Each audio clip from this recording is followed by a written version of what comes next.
Selamat pagi, Wandami, para anggota Sangga dan para pabacita, Sukihontu, Bapak Ibu serta kalian namita sekalian, kami mengucapkan selamat datang dan selamat bergabung di kelas Pariyati Sasana pada hari ini, Minggu tanggal 12 April 2026 yang disiarkan secara langsung dari Dhammasala Dhammawihari Budi Studies. Izinkan saya, Kim Popi, untuk memandu kelas pada pagi hari ini. Senang sekali pada pagi hari ini kita semua dapat berkumpul bersama untuk melakukan rangkaian kebajikan. Di antaranya dengan pembacaan parita, dilanjutkan dengan permohonan Tisarana dan Pancasila, mendengarkan Dhammadesana, dan ditutup dengan dana parami dan pelimpahan jasa.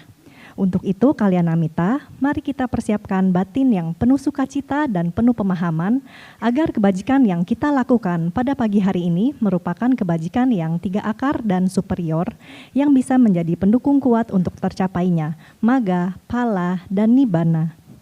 Pada pagi hari ini, saya Dao Keminda akan membabarkan makna kata demi kata Brahma Jala Sutta beserta komentarnya bagian ke-11, obrolan duniawi dan lain-lain. Sambil menunggu kalian namita lainnya untuk ikut bergabung, izinkan kami membacakan beberapa pengumuman. Kesehatan tubuh yang kita terima saat ini adalah buah dari kebajikan kita. Saatnya kita berbuat kebajikan lebih besar dengan mendonorkan darah. Donor darah akan dilaksanakan di DBS hari Minggu 3 Mei 2026. Pukul 10.50 WIB hingga selesai, dan registrasi ulang ditutup pukul 13 WIB. Tersedia juga gratis pemeriksaan gula darah, asam urat, dan kolesterol khusus untuk peserta donor darah pada kegiatan ini. Donor darah dapat dilakukan setiap minimal 60 hari sekali, dan bagi yang ingin berpartisipasi agar mendaftar dengan cara mengisi formulir donor darah melalui aplikasi Sidoni dan memindai QR Code pada poster. Dengan penuh sukacita, DBS mengundang kalian Namita semua untuk bergabung dalam perayaan Waisak 2570 Tahun Buddhis. Hari Minggu, 31 Mei 2026, pukul 13 WIB hingga selesai, bertempat di Damasala lantai 3, lantai 2, dan lantai dasar DBS, dan bertema Zaman Keemasan Kebajikan. Susunan acara terdiri dari permohonan sila, Dhamma Desana, Sanggadana, peluncuran 4 buah buku karya Seado Keminda, yaitu Oada Kata, kumpulan ceramah yang berisikan nasihat volume keempat, Buddha Wangsa, garis silsilah para Buddha bab kedua, Abhidhamma Ta Wibawinitika, komentar, Abhidhamma Ta Sanggaha, bab 1 dan bab 2.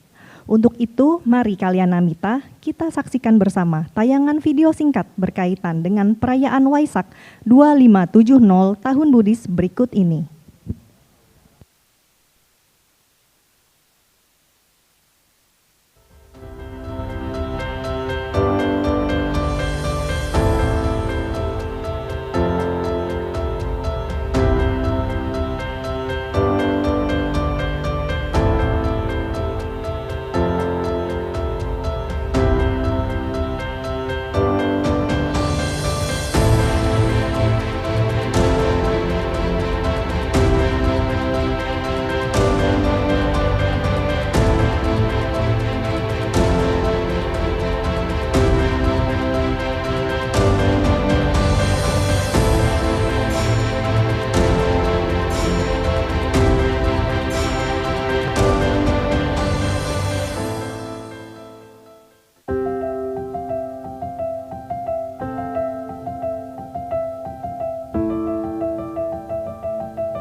Acara ini disponsori oleh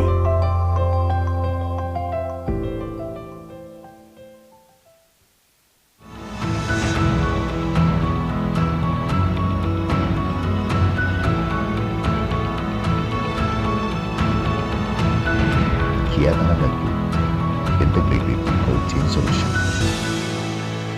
Performa perangkat dimulai dari sumber daya yang tepat.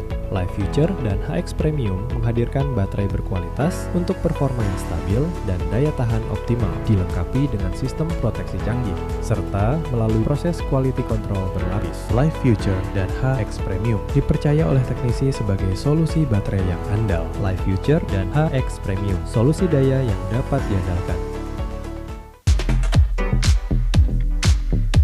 A coffee machine paradise and your new hangout spot.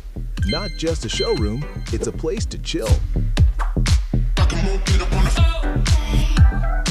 Come by, explore, try it yourself. Open for everyone. Faragi Faro Showroom and Cafe, where coffee meets experience.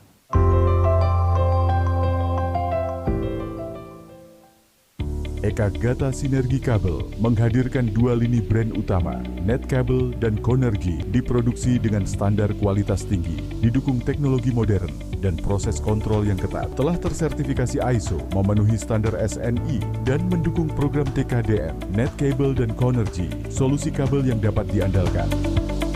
Rating Google itu nggak bohong. Bukan kata kami, tapi ribuan customer di berbagai kota. Mereka datang, lihat prosesnya, dan pulang dengan senyum. Kalau banyak orang percaya, artinya kamu nggak salah pilih. Servis HP kamu di Raja Repair dipercaya ribuan customer di banyak kota.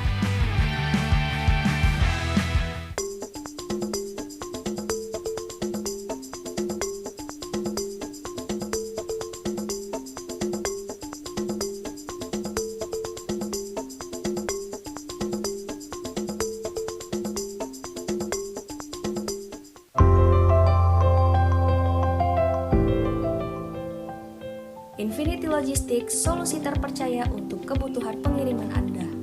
Dari pengiriman paket kecil hingga skala besar, Infinity Logistics siap menjadi mitra logistik terbaik Anda. Infinity Logistics, trusted partner in international logistics.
Mau kulit kamu makin hari makin cantik? Bukan hanya sekedar merawat kulit, tapi skincare membuat kulit semakin baik seiring waktu walau tanpa makeup.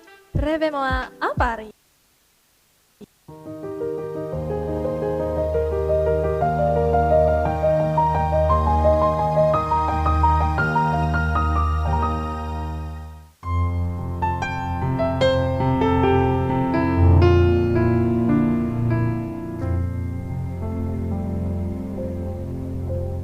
Didukung oleh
Untuk mendukung acara ini, DBS membuka kesempatan berdana melalui 8 jenis sponsorship, Sasana Nugaha 1, Sasana Nugaha 2, Sasana Nugaha 3, Panya, Samadi, Sati, Wirya, dan Sada, dengan besaran nominal seperti yang tertera pada layar.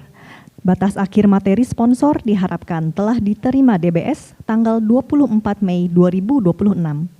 Kami juga membuka kesempatan berdana melalui Sangga Dana dengan besaran nominal seperti yang tertera pada layar. Di antaranya, dana paket permata, dana paket mulia, dana paket jubah dan patah, hingga dana sukarela yang tidak ditentukan besaran nominalnya. Batas akhir dana kami harapkan hingga 24 Mei 2026. Namun Kalyanamita masih memiliki kesempatan berdana hingga hari H perayaan Waisak di DBS.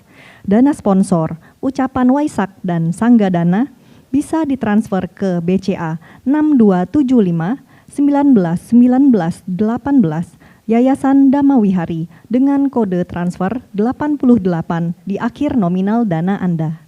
Untuk berpartisipasi dana, Kalyanamita dapat menghubungi tim Galang Dana Waisak DBS dengan Saudara Budiman, Saudari Fili, dengan cara scan barcode WhatsApp pada poster yang tertera pada layar saat ini. Juga kami menyiapkan pencatatan penerimaan dana di meja registrasi dana di lantai dasar dan lantai 3 DBS. Untuk mendaftarkan kehadiran Anda pada perayaan Waisak DBS dapat dengan cara scan QR Code registrasi pada layar, menghubungi tim penerima pendaftaran yaitu Saudara Budiman dan Saudari Fili. DBS membuka kesempatan bagi Kalyanamita untuk bergabung dalam tim Weawaca. Weawaca atau pelayanan umat merupakan satu dari 10 landasan kebajikan Dasa Punya Kiryawatu. Bagi yang ingin bergabung, segera daftarkan diri Anda dengan memindai QR Code pada poster atau menghubungi Saudara Budiman Butopo dengan nomor handphone yang tertera pada layar. Demikian pengumuman kelas pada pagi hari ini. Sebelum kita memulai kelas pada pagi hari ini, izinkan kami membacakan tata tertib agar kelas PS yang berjalan berlangsung dengan lancar.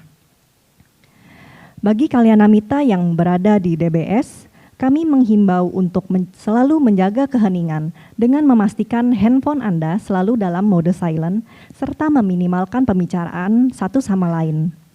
Tidak menutup kepala dengan hoodie atau topi, tidak duduk dengan menyilangkan kaki atau duduk bersila di atas kursi.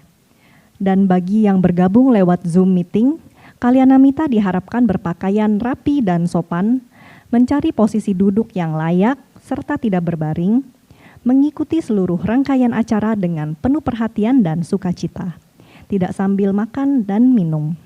Dan untuk menjaga keheningan, host akan menjaga audio dalam keadaan mute selama kelas berlangsung.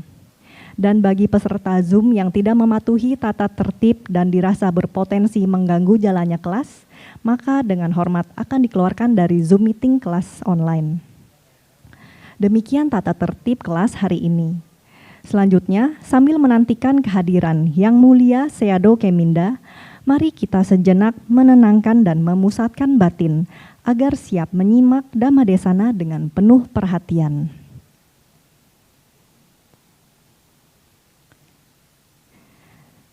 Jangan lupa untuk bergabung dalam WhatsApp Community Buddha Sasana Nugaha dan mengikuti sosial media DBS seperti Facebook, Instagram, maupun TikTok untuk mendapatkan segala informasi terbaru mengenai DBS. DBS juga menghimbau agar Kalyanamita yang hadir di DBS membawa tempat makan dan minum sendiri dalam rangka Go Green dan mengurangi sampah plastik.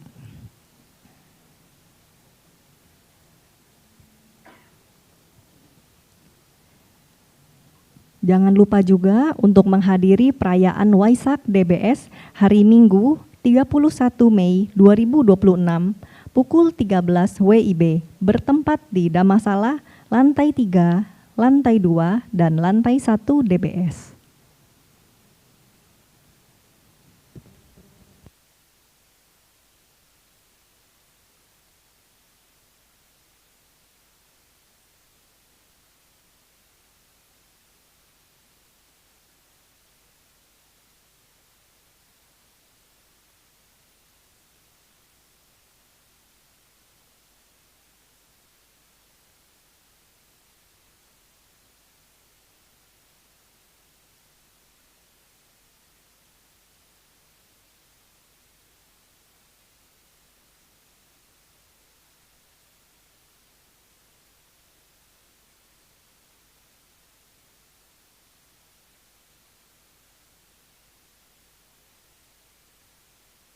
Kalyanamita, mari kita semua berdiri dan beranjali untuk menyambut kehadiran Seado Keminda.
Wandami Seado, selamat datang di kelas Pariyati Sasana hari ini. Semoga Seado selalu dalam keadaan sehat, damai, dan berbahagia.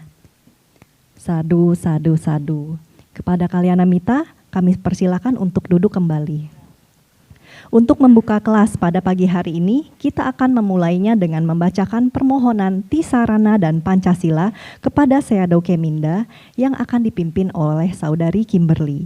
Mohon agar Seado berkenan untuk membimbing kami dalam melakukan permohonan Tisarana dan Pancasila. Kepada Saudari Kimberly, kami persilakan. Wandami Seado Keminda, Sukihontu Kalyanamita sekalian, selamat pagi. Mari kita semua beranjali dengan penuh sada memohon tuntunan Tisarana dan Pancasila yang dibimbing oleh Seado Keminda.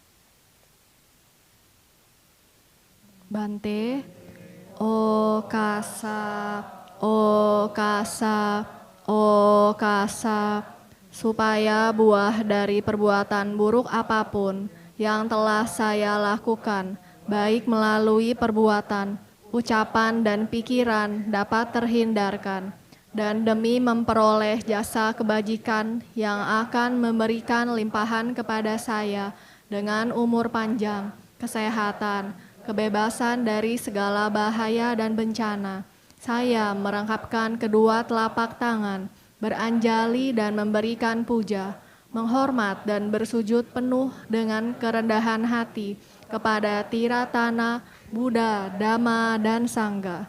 Untuk kedua kalinya, untuk ketiga kalinya, dan dengan perbuatan yang baik ini, melalui sujud yang luhur, semoga saya selalu terbebas dari 4 alam menyedihkan, 3 jenis malapetaka, 8 jenis keadaan yang tidak tepat, 5 jenis musuh, 4 jenis kemalangan, 5 jenis kehilangan, segala jenis penyakit, dan 62 pandangan salah, serta secepatnya mencapai jalan kebebasan, maga, buah, pala, dan dhamma mulia, yaitu nibbana. Ahang bante tisaranena saha pancasilang dhammang yacami anugahang katwa silang deta me bante dutiyampi ahang bante tisaranena saha pancasilang dhammang yacami anugahang katwa silang deta me bante tatiyampi ahang bante tisaranena saha pancasilang dhammang yacami anugahang katwa silang deta me bante. Ya mahang wadami tangwateda ama bante. Namo tassa bhagavato arahato sama sambuddhassa. Namo tassa bhagavato arahato sama sambuddhassa. Namo tassa bhagavato arahato sama sambuddhassa.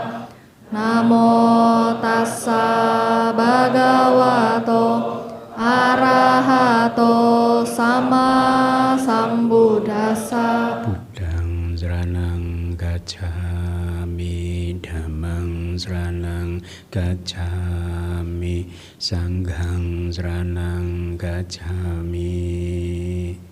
Buddhang saranang gacchami, dhammang saranang gacchami, sanghang saranang gacchami. 3 kali. Dutiyampi Buddhang saranang gacchami, dutiyampi dhammang saranang gacchami, dutiyampi sanghang saranang gacchami. Tatiyampi Buddhang saranang gacchami, tatiyampi dhammang saranang gacchami, Tatiyampi sanggang saranang gacchami. Tisarana gamanang paripurnang. Amabante. Panatipata weramani sikkhapadang samadhiyami. Panatipata weramani sikkhapadang samadhiyami. Adinadana weramani sikkhapadang samadhiyami. Adinadana weramani sikkhapadang samadhiyami. Sumicacara weramani sikkhapadang samadhiyami.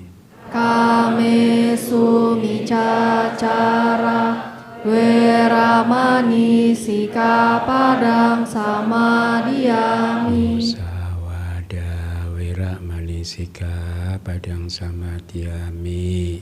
Musawada weramani sikkhapadang samadhiyami. Meraya maja pamadadana weramani sikkhapadang samadhiyami.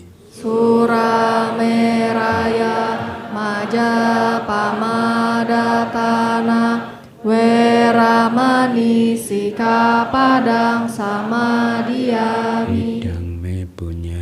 Idang me punya asawakaya wahang hotu idang me sila nibanasa pacayo hotu.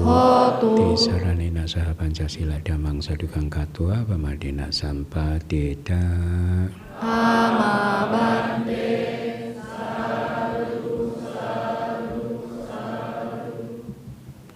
Terima kasih, saya Do. Pak Budiman, lampunya belum? Lampunya.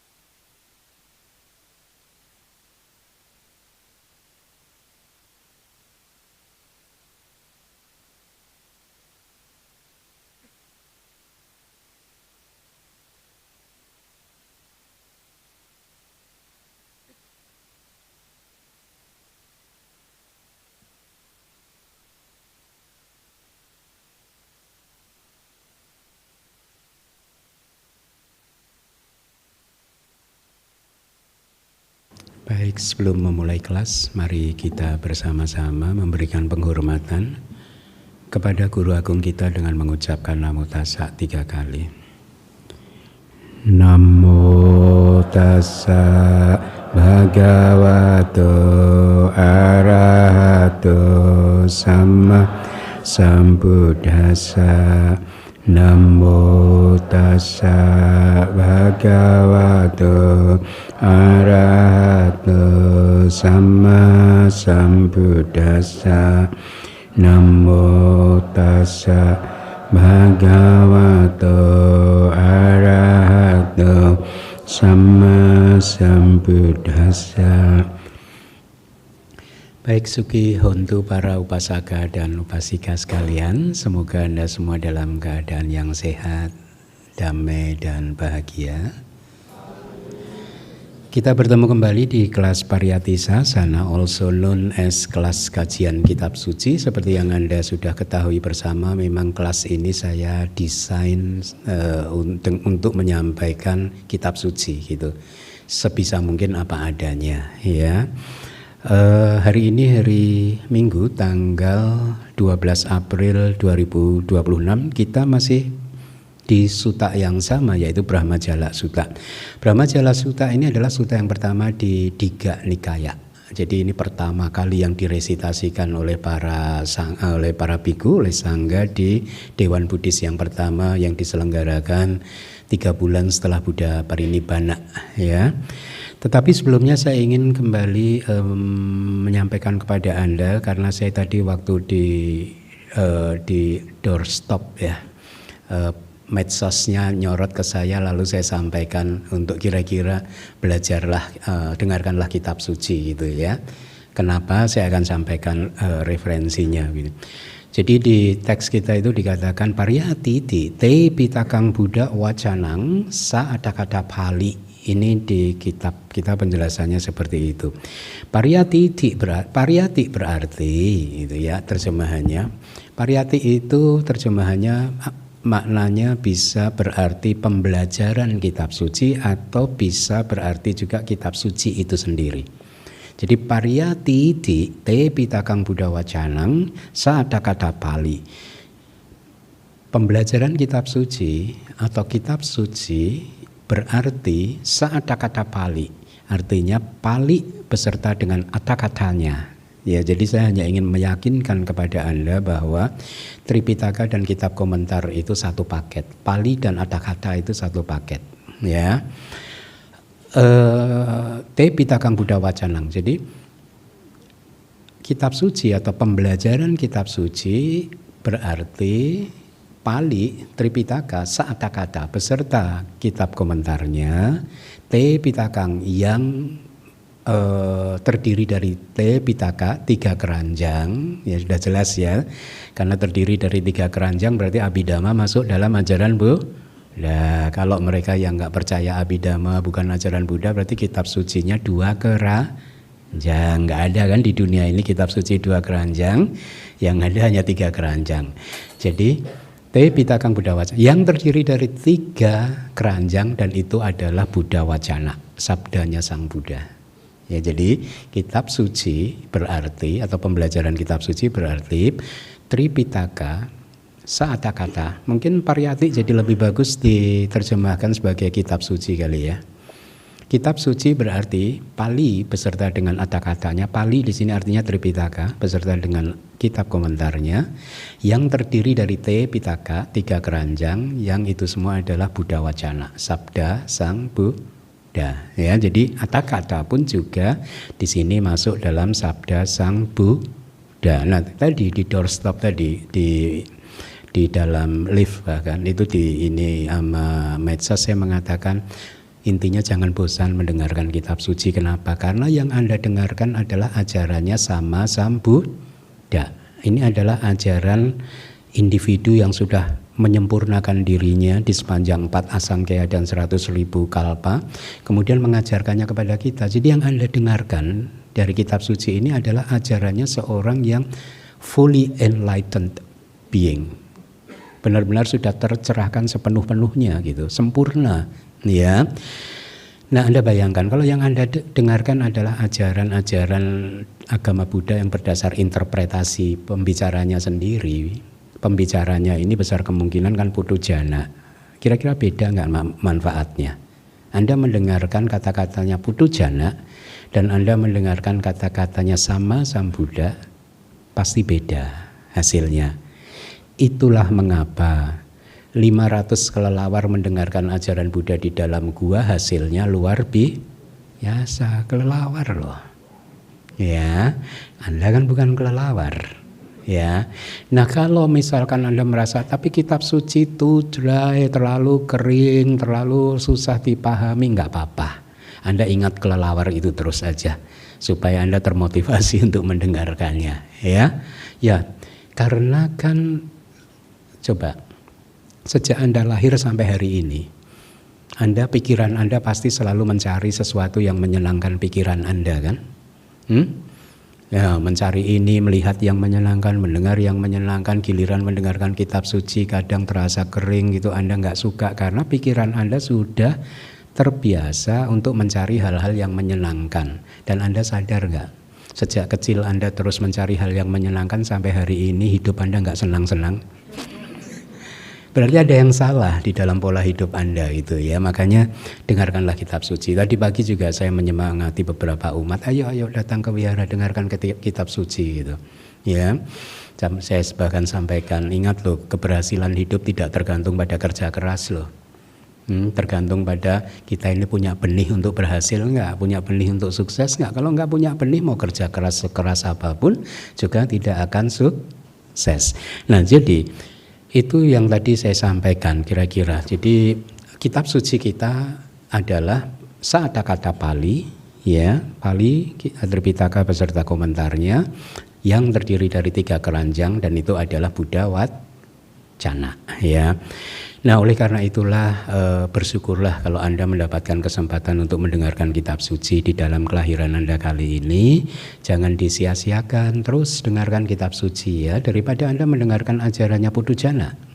Ya, pasti akan berbeda. Nah, dalam konteks tersebut saya teringat dengan satu stansa yang digubah oleh Sayadaw terkenal di Myanmar ya. Jadi beliau itu menggubah satu stansa yang berbunyi kira-kira begini.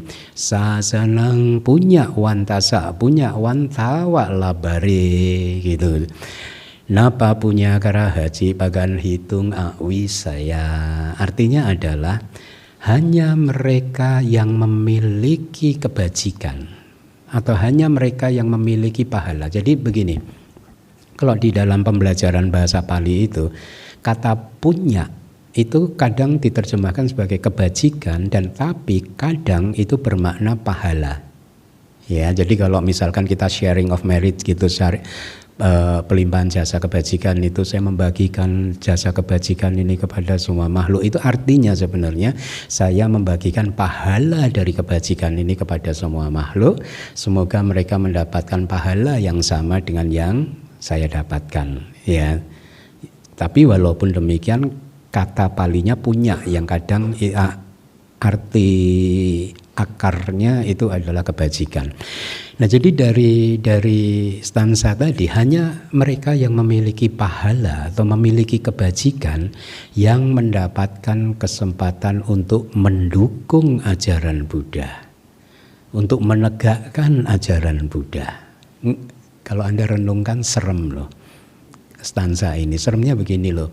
Kalau Anda ternyata tidak mempunyai cukup kebajikan, tidak mempunyai cukup pahala, itu Anda tidak mendapat kesempatan itu. Karena kalimat keduanya kan berbunyi kayak tadi, napa punya karahaji pagan hitung awisaya. Jadi artinya mereka yang kurang memiliki pahala, kurang memiliki kebajikan, tidak mendapatkan kesempatan itu gitu. Bahkan sesekalipun tidak gitu ya. Kenapa? Pagan hitung awisaya tidak mendapatkan kesempatan untuk mendukung karena awisaya itu adalah semacam bahwa orang-orang ini berada di luar jangkauannya sasana, atau dibalik, orang-orang ini tidak bisa menjangkau sasana. Sasana itu ajaran Buddha. Serem kan? Makanya coba Anda bayangkan, di Indonesia ini umat Buddha katanya 2 juta 3 juta orang. Ya, katanya begitu. Berapa orang dari 2 juta 3 juta ini yang tertarik mendengarkan kitab suci? Kita nggak bicara yang tertarik jadi biku loh.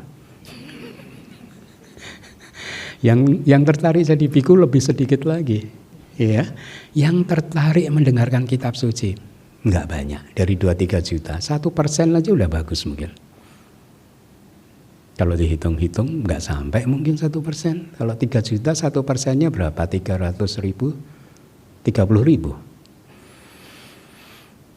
Ya, serem loh. Nah, selebihnya itu ber-KTP Buddha tapi tidak mempunyai rasa hormat terhadap kitab suci, sehingga tidak ingin mendengarkan kitab suci. Nah, inilah yang tadi jadi relevan stansa atau puisi yang digubah oleh Sayadaw Myanmar tadi.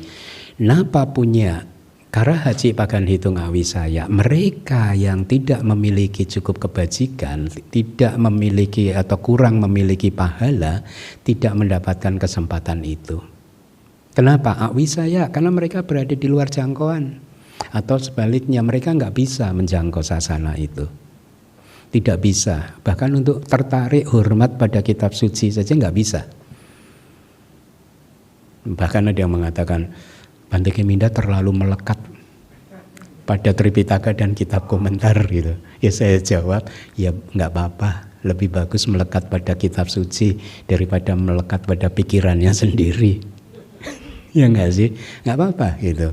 Melekat untuk kemudian menjadikan kita jadi yang lebih baik lagi. Nah, saya menyampaikan ini semua untuk menyemangati Anda bahwa bukti-bukti dari kitab suci itu sudah banyak ya, bahwa yang Anda lakukan saat ini sudah berada pada jalur yang benar, dan Anda harus selalu ingat bahwa pada akhirnya tujuan kita ingin keluar dari siklus kelahiran dan kematian yang penuh penderitaan ini kan.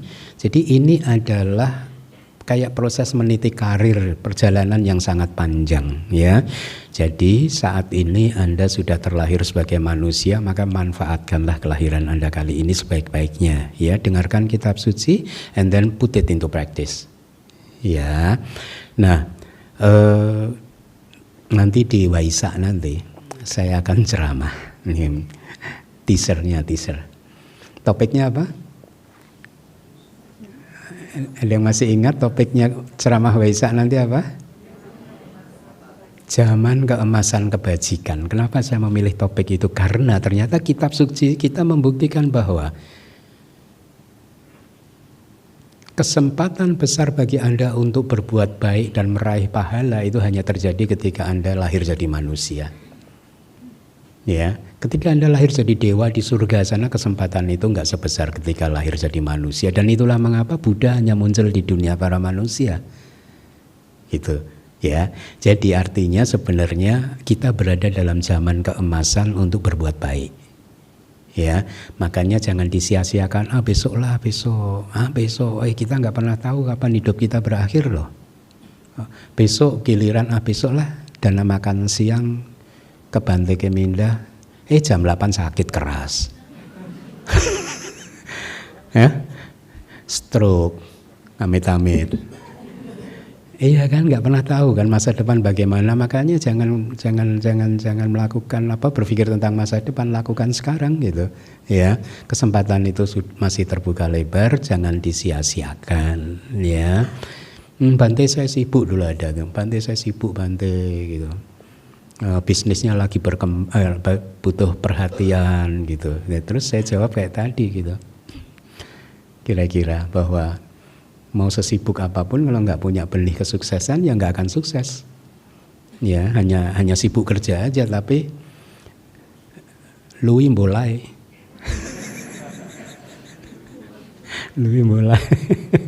Ya. Nah, oke. Jadi itu prolognya ya.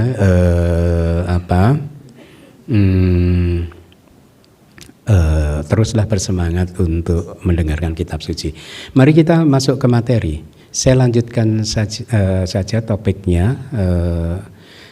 Saya bacakan sutanya ya. Sementara beberapa pertapa yang dihormati, sebenarnya di teks tidak hanya mencantumkan nama pertapa tetapi nama yang lain juga, tapi ini saya hapus di sini gitu. Tapi artinya ini sebenarnya mencakup siapapun dengan jalan hidup apapun, di mana hidupnya itu bergantung pada kemurahan hati umat.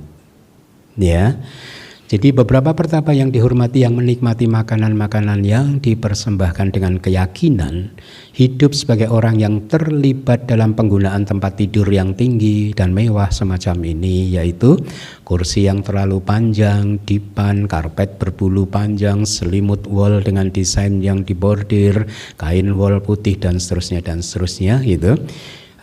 Tapi Sang Buddha tidak terlibat dalam hal seperti itu, dan itu juga masuk di dalam winaya kami para biku. Kita juga menghindari hal-hal yang seperti itu.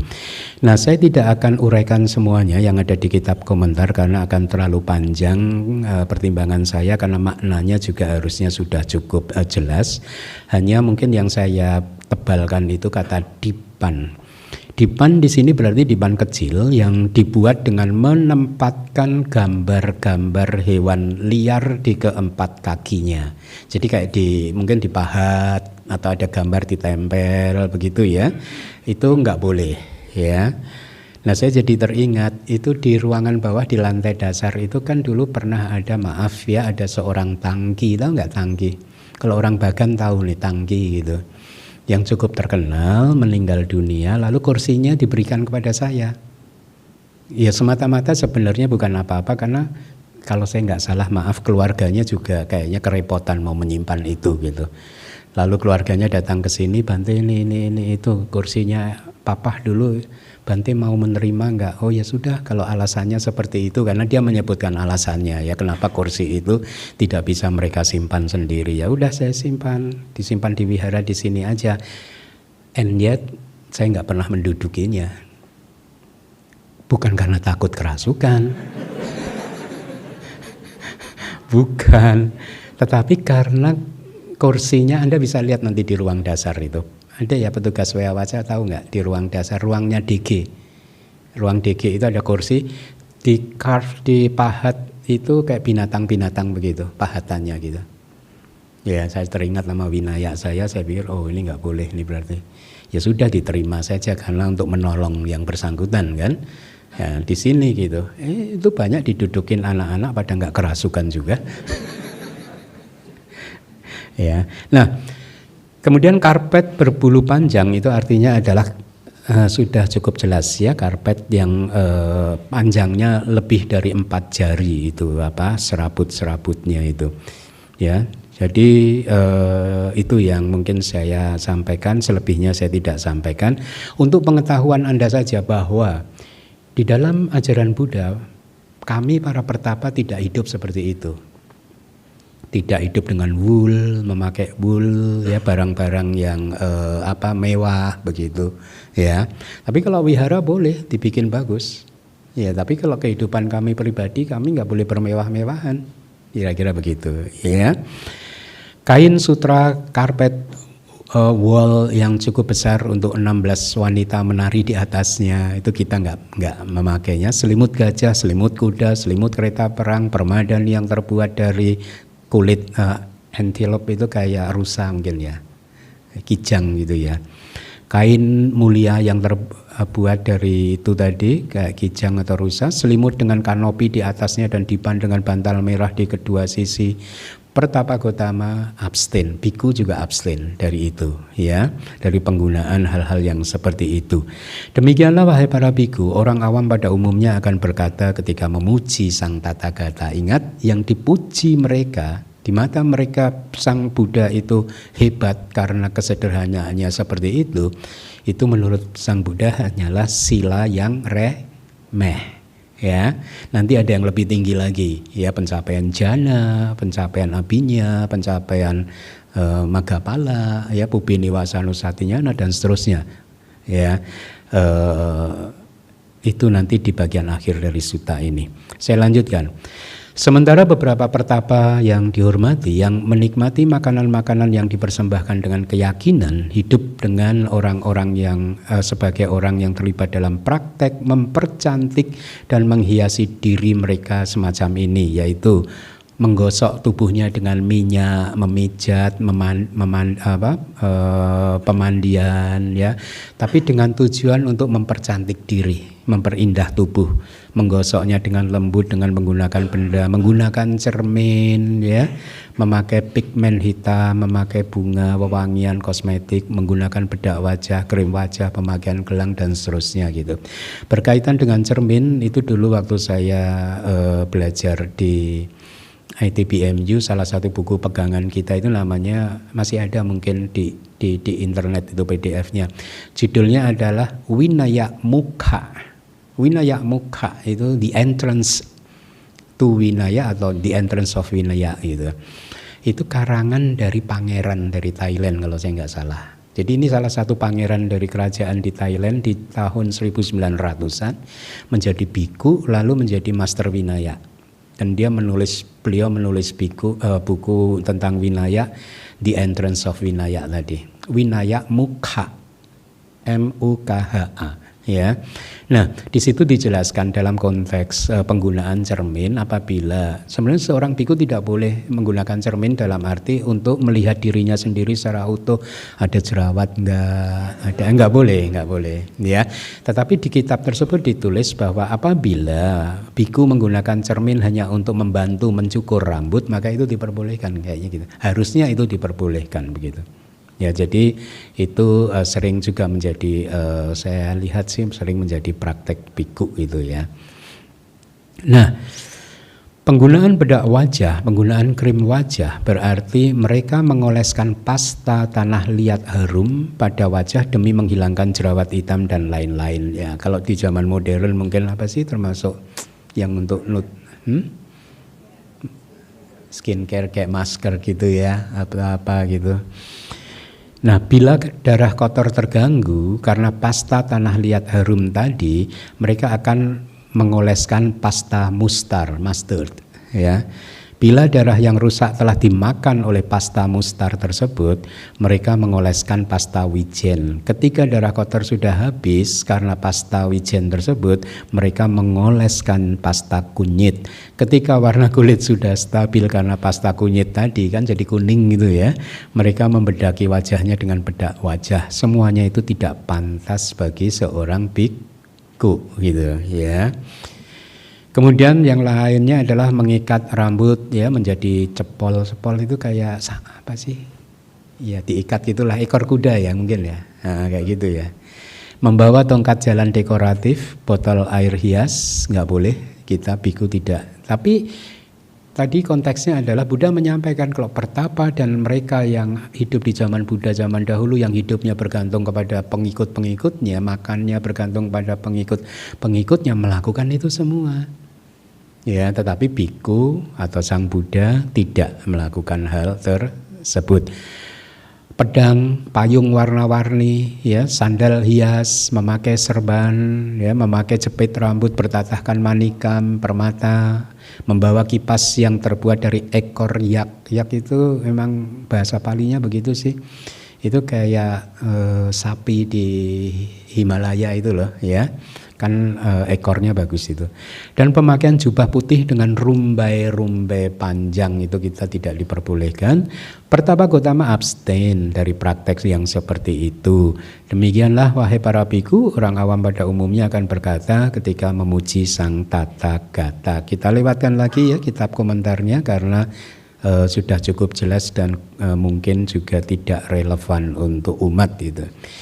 Sementara beberapa pertapa yang dihormati, yang menikmati makanan yang dipersembahkan dengan keyakinan, hidup sebagai orang yang terlibat dalam obrolan duniawi semacam ini, yaitu obrolan tentang raja, tentang pencuri, tentang menteri, tentang tentara, tentang bahaya, tentang peperangan, tentang makanan, tentang pakaian, tentang tempat tidur, bunga-bunga, wewangian, kerabat, dan seterusnya.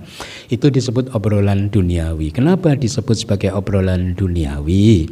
Karena pembicaraan tentang hal-hal tersebut itu menghalangi jalan menuju ke surga dan nibbana, kata kitab suci. Ya, saga mokada, jadi surga dan jalan kebebasan. Ya, jadi ingat tuh, obrolan-obrolan yang begitu itu menghalangi Anda untuk mencapai surga dan nibbana atau kebebasan ya.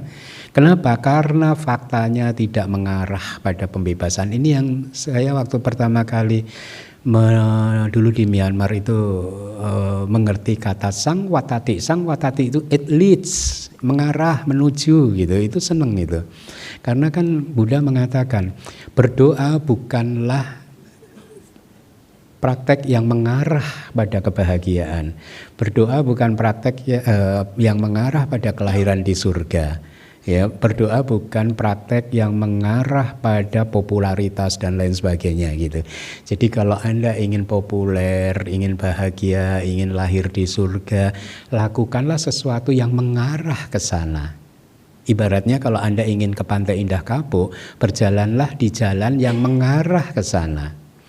Ya, kalau Anda salah belok, jalan yang Anda lalui tidak mengarah ke sana. Itu yang saya suka di kitab suci itu, Buddha sering menggunakan kata mengarah ke sana, tidak mengarah ke sana, tidak menuju ke sana.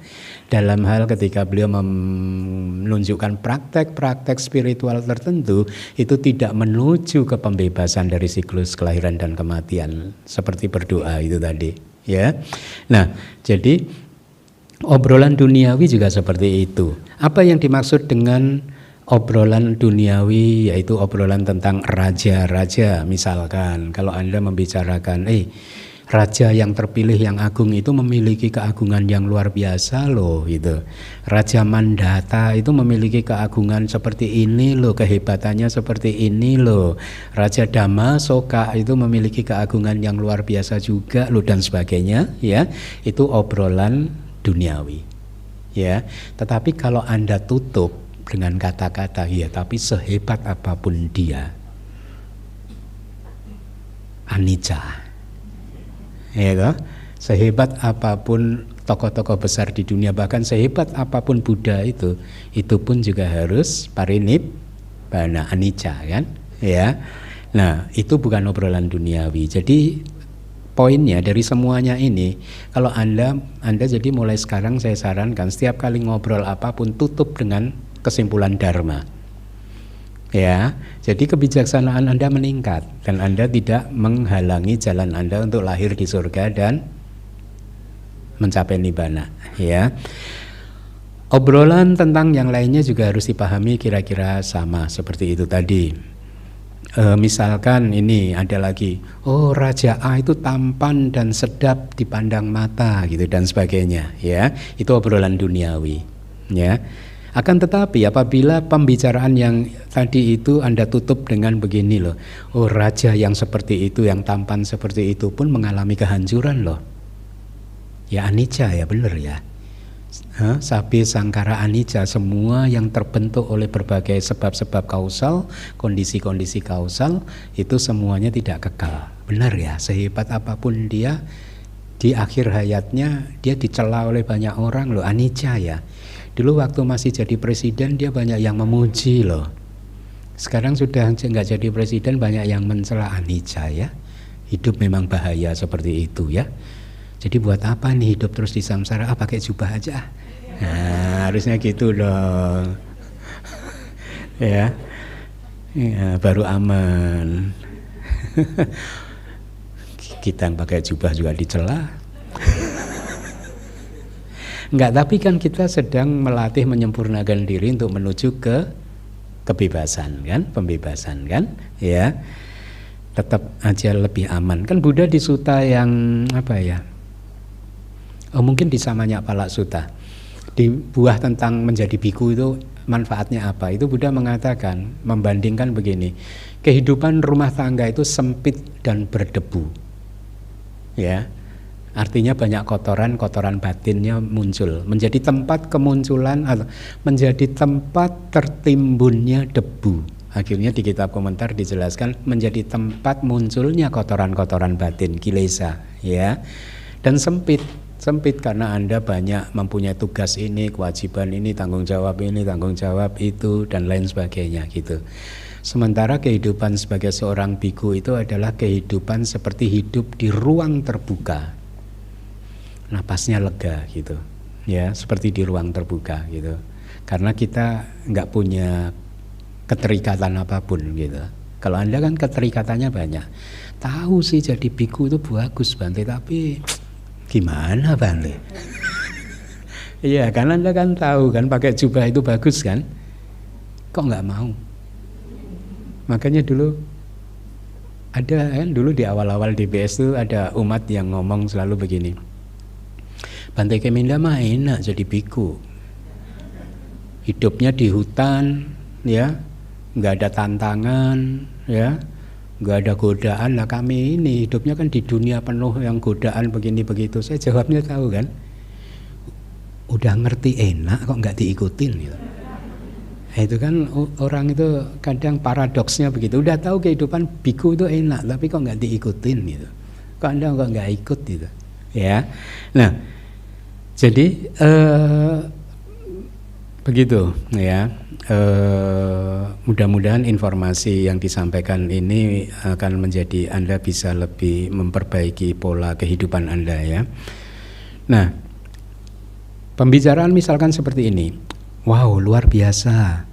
Mereka itu pemberani ya, karena mereka bisa melakukan ini dan itu. Kekuatan mereka luar biasa. Mula Dewa ini benar-benar luar biasa. Mega Malak luar biasa ya.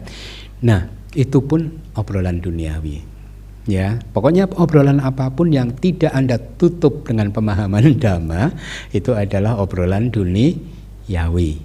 Sebenarnya bahasa kitab sucinya lebih sadis lagi loh. Bahasa kitab sucinya itu tiracana katha. Tiracana itu binatang, animal. Katha itu obrolan, percakapan, pembicaraan gitu. Jadi ini obrolannya binatang-binatang gitu. Ya, tapi kamus Pali Inggrisnya menerjemahkannya sebagai bahasa Indonesianya kira-kira obrolan duniawi. Ini dihaluskan sih daripada obrolan binatang. Tapi kadang mungkin lebih bagus pakai istilah yang lebih kasar supaya Anda langsung sadar, kita langsung sadar ini obrolan binatang loh ini gitu ya. Oke, saya lanjutkan. Atau misalkan ini, Raja A dibunuh dengan cara seperti ini oleh Raja Polan gitu, Raja B katakanlah di dalam cerita ini dan itu gitu. Telah ditusuk dengan cara demikian gitu. Ya, itu adalah obrolan binatang atau obrolan duniawi. Akan tetapi jika pembicaraan berlangsung seperti ini, bahkan raja-raja tersebut pun mengalami kehancuran ya. Maka ini adalah tema perenungan.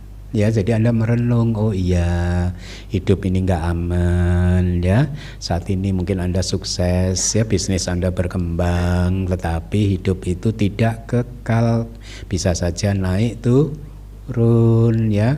Ke depan akan ada bahaya. Anda belum menghancurkan semua bahaya itu ya. Ada kan salah satu perenungan Jarada momhi jarang anatito, saya subject to aging, subject to decay ya. Artinya saya pasti akan menua, mengalami penuaan. Saya belum melampaui usia tua. Anda udah melampaui usia tua belum? Yang di depan Anda masih ada usia lebih tua lagi yang menanti Anda gitu. Merenang damomhi, merenang anatito. Anda, kita semua pasti mengalami kematian ya. Kita belum melampaui kematian. Artinya kematian masih ada di depan kita belum melewatinya ya. Nah, ini kan perenungan yang bagus yang akan membuat Anda menjadi makin berpikir tentang bagaimana mengelola kehidupan Anda sehingga menjadi lebih meaningful ya, lebih bermakna, tidak hanya bagi diri Anda sendiri tapi juga bagi orang lain gitu. Karena ternyata hidup seperti itu. Makanya di dalam teks juga ada kata-kata misalkan yobhanak mada. Yobhanak mada itu kesombongan usia muda.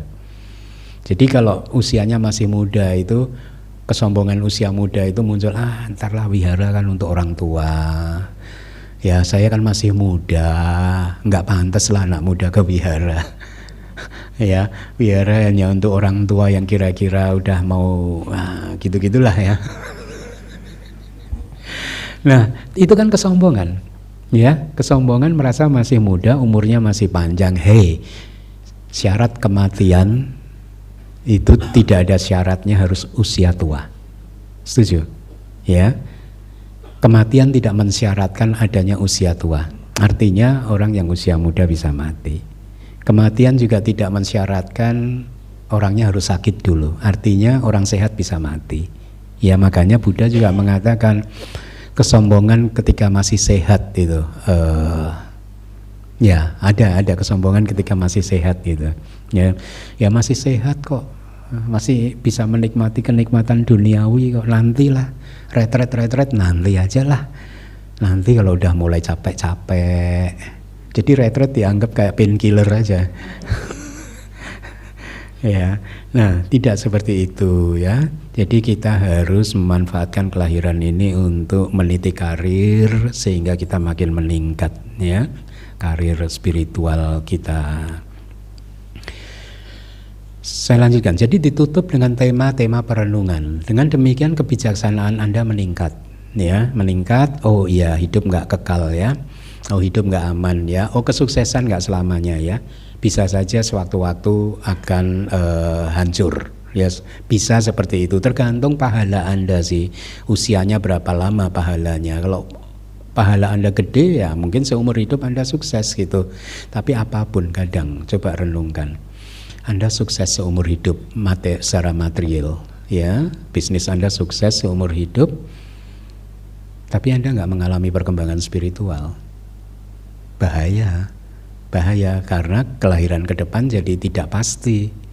Ya makanya kan sering saya mengatakan tuh, syukurilah kelahiran sebagai manusia saat ini. Walaupun Anda nggak suka dengan kehidupan Anda sebagai manusia kali ini, tapi selama Anda masih tetap jadi putu jana, untuk dapat yang Anda nggak suka pun susah. Untuk dapat yang kehidupan yang Anda nggak suka ini pun susah gitu. Kecuali Anda jadi sotapana. Nah, maka kehidupannya udah dipastikan Anda akan mendapatkan kehidupan yang baik-baik terus maksimal 7 kali kelahiran gitu. Tapi selama masih jadi putu jana susah. Ya, untuk dapat yang kayak gini lagi itu susah gitu. Dan coba kalau Anda renungkan, ternyata apa yang sudah saya perjuangkan seumur hidup ini satu hari nanti harus saya tinggalkan ya. Lalu buat apa bekerja mati-matian, mengejar menumpuk kekayaan dengan kilesa hanya untuk ditinggalkan nantinya, yang menikmati anak Anda, cucu Anda, dan seterusnya dan seterusnya. Sementara Anda seumur hidup mengobarkan kilesa-kilesa Anda untuk menumpuk kekayaan tadi. Jadi Anda rugi sendiri gitu. Ya. Ya ada banyak cerita sih sebenarnya. Saya sering menasihati tidak hanya umat tetapi juga saudara-saudara saya sendiri gitu. Sering saya menasihati pentingnya untuk segera memikirkan diri sendiri gitu, dalam arti meningkatkan, membersihkan hati. Saya bilang kalau ke keluarga itu membersihkan pikiran, karena mereka nggak paham kilesa kan. Ya makanya sering sih, banyak contohnya, tapi kita nggak punya waktu. Saya lanjutkan lagi.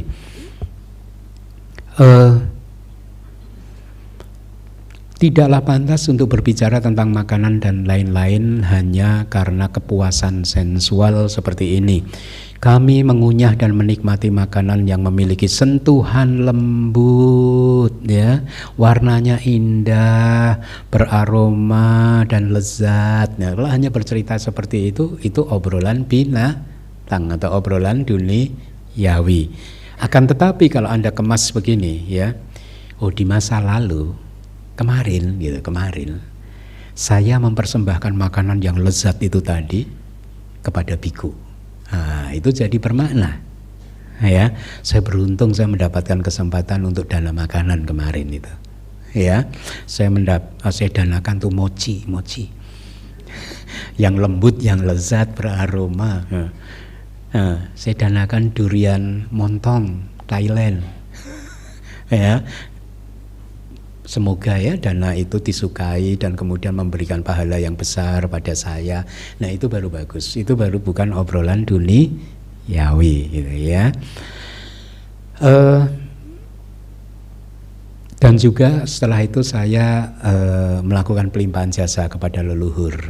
Nah itu juga bagus. Jadi ingat ya, Anda harus selalu kemas pembicaraannya seperti itu.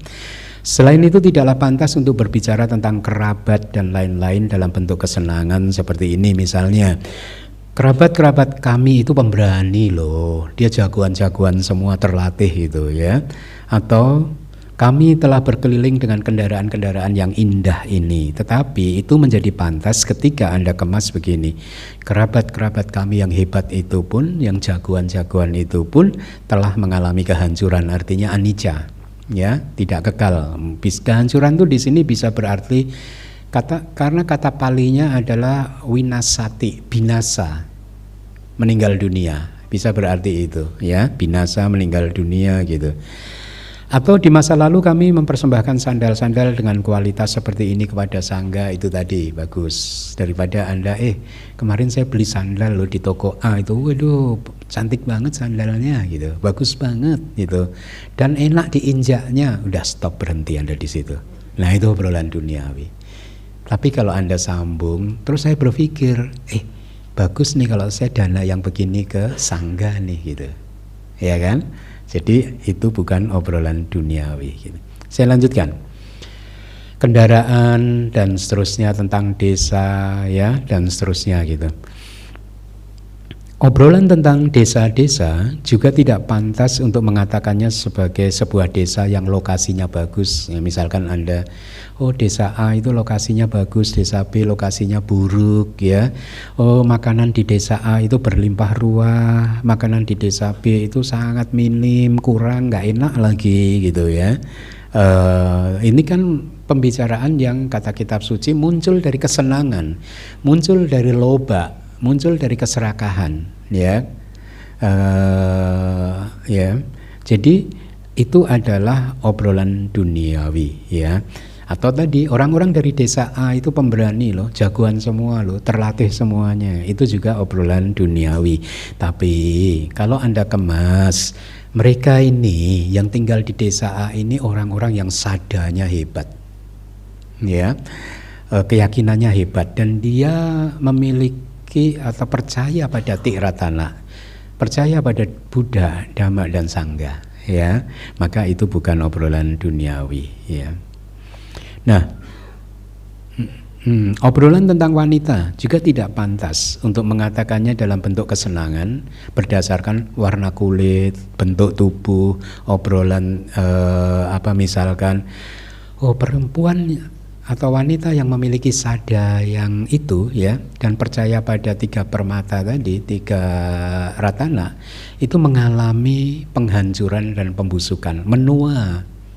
Ya, tadi kan konteksnya wanita yang si A itu kan cantik dan seterusnya, penampilannya menarik, sekarang menua. Ya. Bener ya. Siapapun yang lahir pasti akan menua. Dan itu kan rumusnya kehidupan. Siapapun yang lahir menua, sakit, meninggal dunia, ya itu harga yang harus dibayar oleh kelahiran yang kita ambil, ya. Nah, saya lanjutkan. Obrolan tentang jalan itu dan lain-lain tadi pantas kalau kemudian Anda tutup, si A yang mempunyai sada, percaya pada Buddha Dhamma Sangha, akhirnya juga mengalami penghancuran dan pembusukan. Pembusukan di sini artinya penuaan sih, keriput. Jadi kalau kitab suci kita itu kadang memakai istilah keriput itu, kadang ada sih keriput bahasa Palinya, lupa. Tapi kadang juga memakai pembusukan. Ya, kayak keriput itu katanya udah mulai busuk gitu. Maaf ya. Saya sedang ngatain diri saya sendiri sebenarnya juga. Bukan ngatain Anda. Oke, saya lanjutkan. Gosip sumur berarti obrolan tentang tempat penampungan air, mirip lah kira-kira ya, yang harus Anda pahami gitu. Menjadi tidak pantas diomongkan kalau si pembantu wanita si A itu yang kemarin mengambil air di sumur itu cantik loh, itu nggak pantas diucapkan, ya. Dia pandai menari dan menyanyi, itu obrolan duniawi. Itu hanya akan menghalangi jalan Anda ke surga dan pembebasan. Tapi kalau Anda tutup dengan si perempuan itu mengambil air, yang mengambil air kemarin itu dia memiliki sada loh, dan juga percaya pada Buddha, Dhamma dan Sangha, maka itu pantas. Ya, wah sempurna ya, udah ganteng, udah cantik, punya keyakinan sada dan keyakinan terhadap Tiratana, sempurna ya dia ya. Baru setelah yang seperti itu bukan obrolan binatang. Kemudian tentang kerabat yang sudah meninggal juga sama ya, saya lompati saja. Obrolan spekulatif. Obrolan spekulatif itu tentang penciptaan dunia, ya. Jadi ini adalah obrolan-obrolan yang ada di salah satu buku di zaman Buddha dulu gitu. kata-katanya misalkan obrolan seperti ini. Dunia ini diciptakan oleh siapa ya? Terus dijawab, oh dunia ini diciptakan oleh si Anu gitu. Saya jawab si Anu aja ya. Ya. Nah, ini obrolan spekulatif ya. Kalau orang mengatakan dunia ini ada penciptanya, sosok makhluk yang menciptakan, itu dianggap menurut ajaran Buddha itu obrolan spekulatif karena tidak ada dasarnya, tidak ada faktanya gitu ya. Gagak itu berwarna putih karena tulang-tulangnya berwarna putih. Burung titihan jambul itu berwarna merah karena darahnya berwarna merah. Jadi gitu. Itu kan juga obrolan-obrolan yang masuk dalam kategori obrolan spekulatif. Legenda samudra itu berarti pembicaraan spekulatif tentang samudra yang tidak masuk akal dengan kata-kata. Kenapa samudra disebut segara? Oleh karena samudra itu digali oleh Raja Sagara. Jadi samudra itu bahasa Palinya kadang samudda, S-A-M-U-D-D-A, samudda bahasa Pali, itu bahasa Indonesianya samudra juga. Tapi kadang itu bahasanya adalah S-A-G-A-R-A, sagara. Yang bahasa Jawanya itu segara juga. Bahasa Indonesia juga ada kata segara itu. Ya. Nah, spekulatifnya adalah karena di dalam buku tadi mengatakan karena ya samudra itu digali oleh raja yang namanya Sagara. Ya, makanya disebut sagara, segara, samudra, lautan gitu. Begitu. Kemudian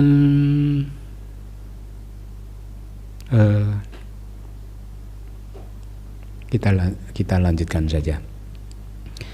Sementara beberapa pertapa yang dihormati, yang menikmati makanan yang dipersembahkan dengan keyakinan, hidup sebagai orang yang terlibat dalam pembicaraan yang penuh pertentangan semacam ini, yaitu kamu tidak tahu Dhamma dan Vinaya ini, saya tahu. Bagaimana kamu akan mengetahui Dhamma dan Vinaya ini? Kamu adalah orang yang berlatih secara keliru, saya adalah orang yang berlatih dengan benar. Kata-kata saya konsisten, kata-kata kamu tidak konsisten. Sebagai informasi, kata Dhamma dan Vinaya bukan monopoli ajarannya Buddha. Karena di zaman dulu ada aliran-aliran spiritual lain juga yang memakai kata Dhamma dan Vinaya. Ya, jadi ini bukan, banyak sih sebenarnya kata-kata yang juga dipakai oleh aliran spiritual lain di zaman Buddha tadi gitu ya, di zaman Buddha dulu gitu. Nah, pembicaraan yang penuh pertentangan artinya adalah pembicaraan yang penuh pertengkaran, ya, penuh kemarahan, ya. Makanya saya pernah menasihati dan ini sering menjadi bahan perenungan saya juga sih, ya.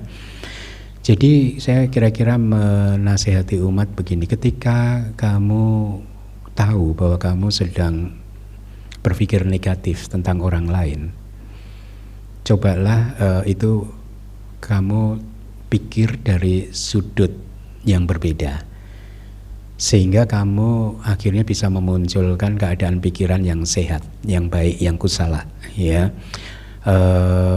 Contohnya banyak waktu itu kasusnya itu. Jadi si orang ini selalu berpikiran negatif tentang salah satu kerabatnya begitu, dan kemudian saya pelan-pelan sampaikan kepada dia untuk merubah sudut pandangnya menjadi sudut pandang yang positif, sehingga kamu bisa melihat alasan. Misalkan ini bisa jadi orang yang kamu benci itu memang kehidupannya sedang susah, dia melakukannya seperti itu karena dia nggak tahu harus melakukan apa lagi gitu, ya, karena dia banyak beban di dalam kehidupannya, harus menghidupi anaknya, istrinya dan lain sebagainya begitu, ya.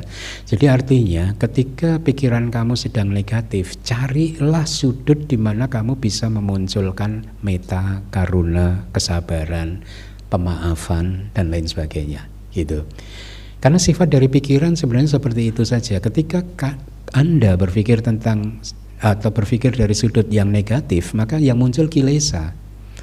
Tapi kalau Anda rubah sudut pandang Anda ke sudut yang positif, maka yang muncul adalah cinta kasih, kewelas-asihan, kebijaksanaan, kesabaran, pemaafan atas kesalahan yang mereka lakukan, dan seterusnya gitu. Nah, dengan demikian kan kita jadi hidupnya lebih sehat. Ya, jadi jadikan terus bahan perenungan ketika pikiran kamu sedang gelap gulita, cari sudut pandang yang membuat kamu bisa mempunyai pikiran yang akhirnya terang benderang. Ya, itulah praktek yang harus kita lakukan di dalam kehidupan sehari-hari. Ya, jadi dengan demikian kita setiap hari itu hidup serasa di surga karena pikiran kita bersih. Ya, nah jadi ini nasihat juga untuk Anda semua. Ya, ketika Anda mulai merasa bahwa pikiran Anda lari ke arah yang negatif, segera hentikan dan cari alasan apapun untuk memunculkan pikiran positif. Ya, misalkan kayak tadi yang saya katakan, oh bisa jadi dia sedang kebebanan, anaknya harus bayar sekolah. Ya, uang gedung kayak apa, jadi dia harus begini begitu, ya walaupun dia janji akan membayar tapi mungkin dia memang nggak punya, ya bagaimana gitu, ya udah sabar dulu gitu. Jadi intinya selalu munculkan pikiran yang positif terhadap apapun yang berpotensi mencemari pikiran Anda gitu. Saya lanjutkan. Jadi pembicaraan yang penuh pertentangan itu adalah seperti itu, ya, kata-kata saya konsisten, ya, yang lain tidak, ya, coherent itu kayak masuk akal, yang lain tidak, itu ya. Jadi itu hal-hal seperti itu harus dihindari. Tadi pagi saya juga baru saja menyampaikan kepada umat bahwa saya punya satu murid biku di Myanmar yang sedang belajar di ITBMU kan. Saya sejak dari awal saya menasehati yang bersangkutan Bante tersebut begini. Winaya itu ditetapkan oleh Buddha untuk melatih diri kita. Ini adalah set of rules, satu set aturan disiplin yang harus kita praktekkan untuk diri kita sendiri. Winaya itu bukan alat pukul untuk mukulin biku lain yang kita anggap melanggar winaya. Ya, jadi banyak saya nasihati bagaimana bahwa sebenarnya intinya adalah kita berada di jalur dhamma ini adalah untuk praktek pribadi, gitu. Ya, tidak untuk menghakimi yang lain, tidak untuk ya tadi memukul ngebukin biku-biku yang lain. Oh, biku A enggak patuh pada winaya dan seterusnya, enggak, ya. Biar aja biku yang lain enggak patuh, kita merenung mudah-mudahan kita enggak menjadi seperti mereka gitu. Saya selalu menasihatinya dalam area tersebut begitu. Jadi fokus pada diri sendiri gitu. Ya, terus juga kalau bertemu dengan kejadian-kejadian yang tidak baik, ingat bahwa itu tidak mewakili ajaran Buddha. Ya, itu tidak mewakili ajaran Buddha gitu. Ya, ajaran Buddha itu adalah ajaran Buddha gitu. Ya, ada di kitab suci, ada di dalam hatinya para praktisi-praktisi, master-master yang sudah mencapai pencapaian-pencapaian meditatif. Jadi ajaran Buddha ada di sana. Jadi kalau orang-orang yang seperti itu sama sekali bukan alasan untuk kemudian kamu lepas jubah. Saya sering menasihati yang lain juga seperti itu gitu. Kalau pernah ada biku lepas jubah ketika saya tanya, karena katanya ya kayak gitu, dia nggak puas dengan kehidupan di dalam sangga karena dia melihat ada yang melanggar ini, melanggar itu gitu. Lah, kok lepas jubahnya gara-gara orang lain? Saya nggak ngomong, tapi dalam hati saya enggak lah. Lepas jubah itu karena kilesa sendiri kan, ya, karena kita nggak mampu aja gitu, ya. Tadi pahalanya nggak cukup, berada di luar jangkauan, ya, kayak yang stansanya Seado tadi itu gitu ya. Karena napa punya tidak memiliki cukup pahala atau kebajikan gitu ya. Nah, pahala ini kan sering saya istilahkan begini kan. Kalau Anda saat ini bisnis Anda sedang bagus, itu artinya pahala Anda sedang berbuah terus-menerus kan. Tapi pahala itu kadang ada masa expirednya, walaupun kadang tidak juga, tergantung kuatnya pahala yang sedang Anda nikmati gitu. Kalau memang dia harus satu hari expired, itu ibaratnya seperti lampu minyak itu. Lampu minyak ya itu ya. Kalau sumbunya habis ya padam. Ya, kalau minyaknya habis ya padam. ya. Kalau kena angin yang kenceng, api walaupun sumbu dan minyaknya masih, tapi kena angin yang kenceng bisa saja apinya padam. Ini misalkan ketika seseorang masih mengalami kejayaan dalam kehidupan duniawinya, kemudian melakukan hal yang apa, misalkan pelanggaran hukum yang berat misalkan, akhirnya kehidupannya jadi, kita sering melihat katanya berita-berita orang yang tadinya begini begitu tapi kemudian berantakan hanya gara-gara hal-hal seperti itu kan. Nah itu kira-kira sebenarnya mungkin pahalanya masih, tapi kesambar kena angin yang kencang gitu, jadi padam, kesuksesannya padam pada saat itu juga. Demikian, saya lanjutkan 10 menit lagi. Apa yang seharusnya dikatakan lebih dulu kamu katakan belakangan. Jadi ini masalah pertengkaran, perdebatan. Tadi kita menghindari ya perdebatan seperti itu gitu.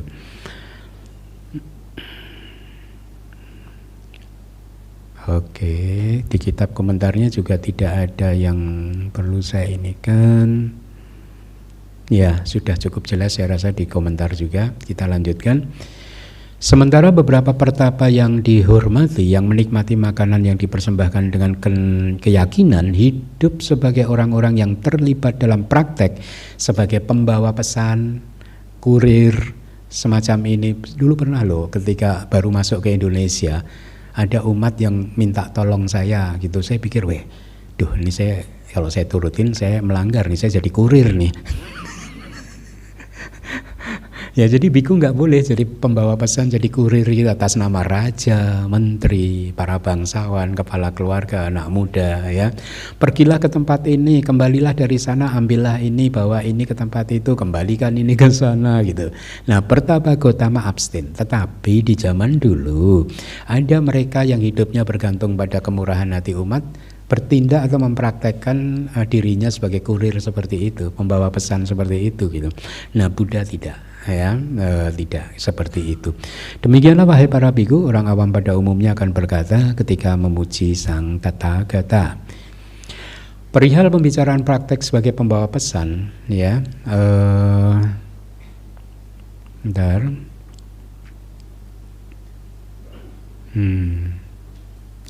di sini hanya diberikan contoh. Pergilah ke tempat ini artinya pergilah ke suatu tempat yang namanya ini gitu. Kembalilah dari sana berarti dari tempat itu lalu datanglah atau pergilah ke tempat yang namanya ini.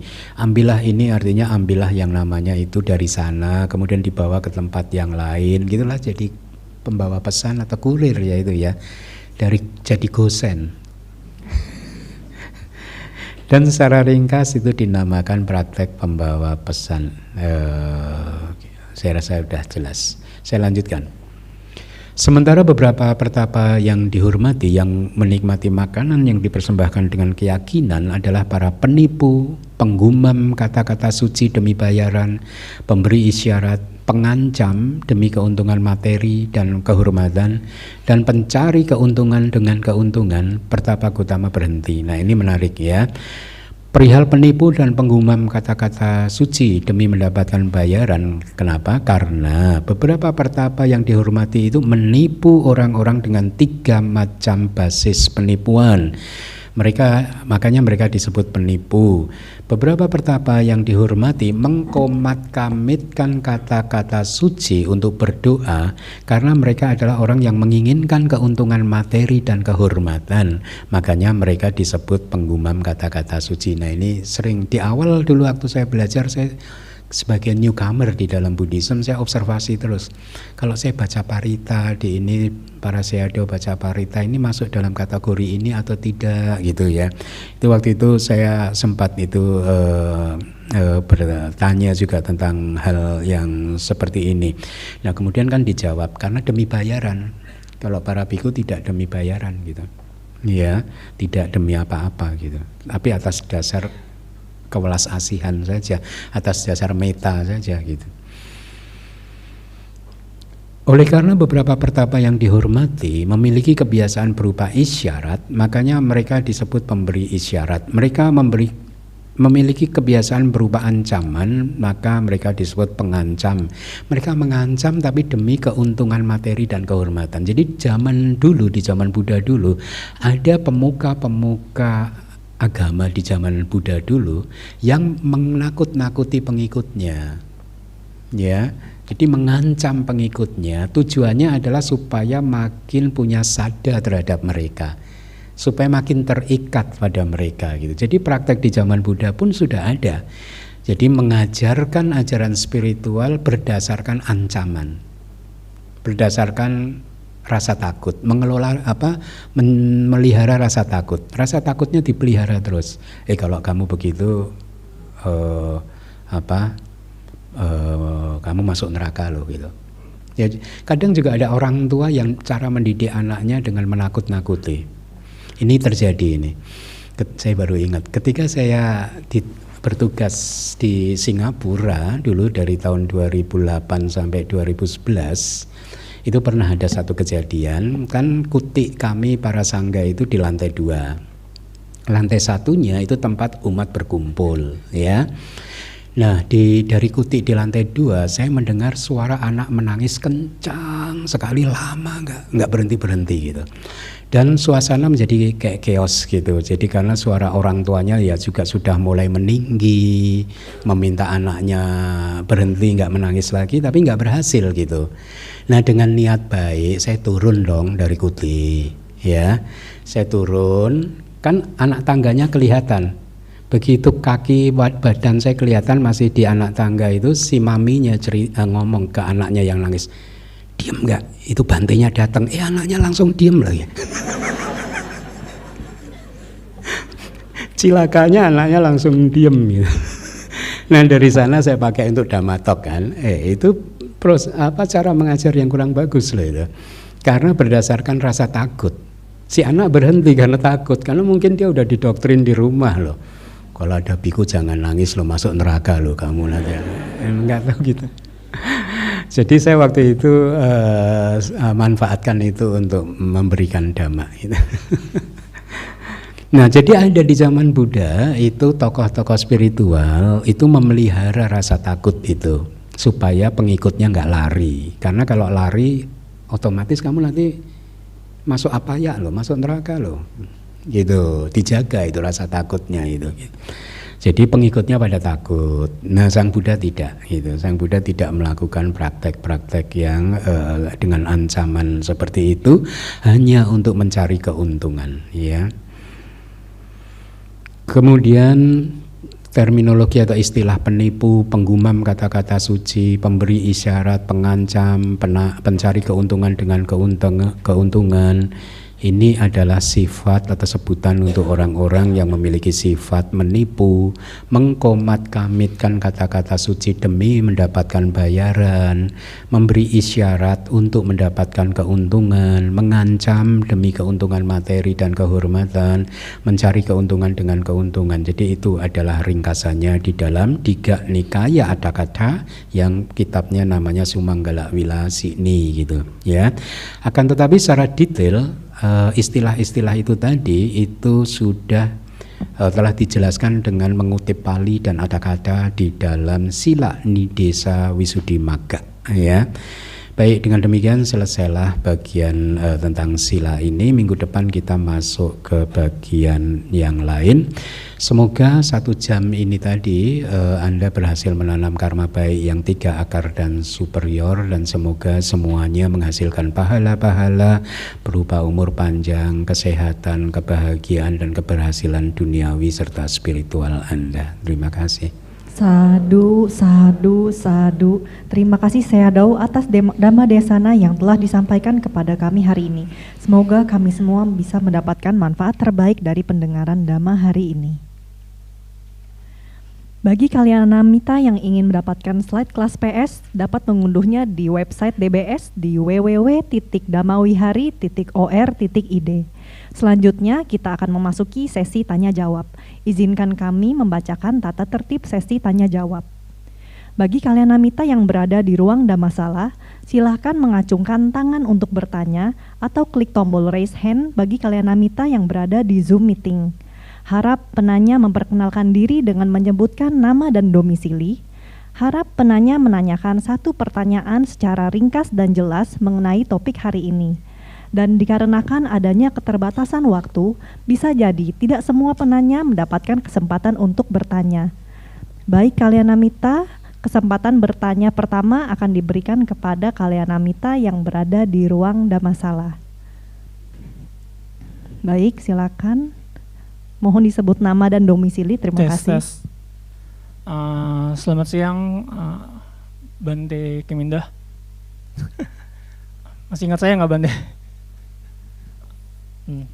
Jadi sebentar.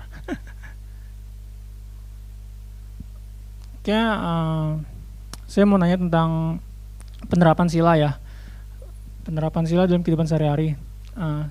Sebenarnya di sini lebih ke saya mau klarifikasi juga sih ya, banyak hal.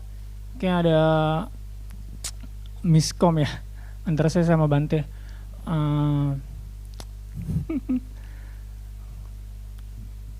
Pertanyaannya sebenarnya bukan pertanyaan sih. Niat saya dari awal sini mau klarifikasi juga sih. Nanti aja di kesempatan yang lain ya. Nah, nanti aja di sini untuk bertanya aja.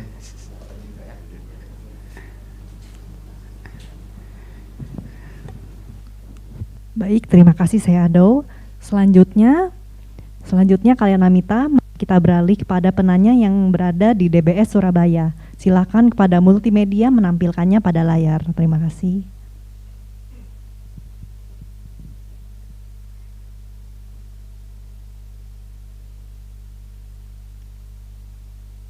Silakan Ibu sebutkan nama dan domisilinya. Terima kasih.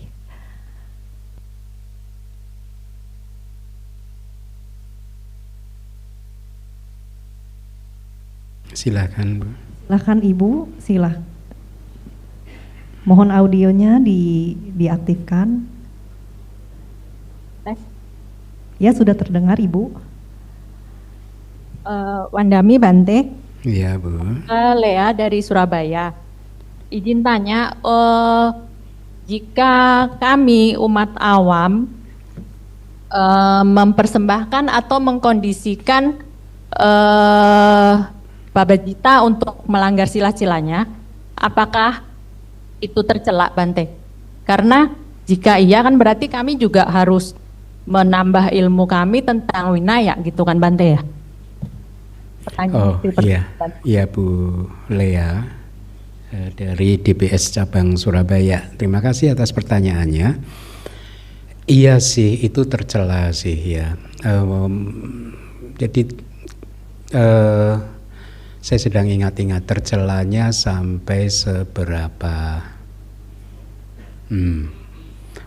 Mungkin lebih ke apa? Tergantung kemudian niatnya ya, atau kehendaknya atau cetananya gitu. Karena kadang itu juga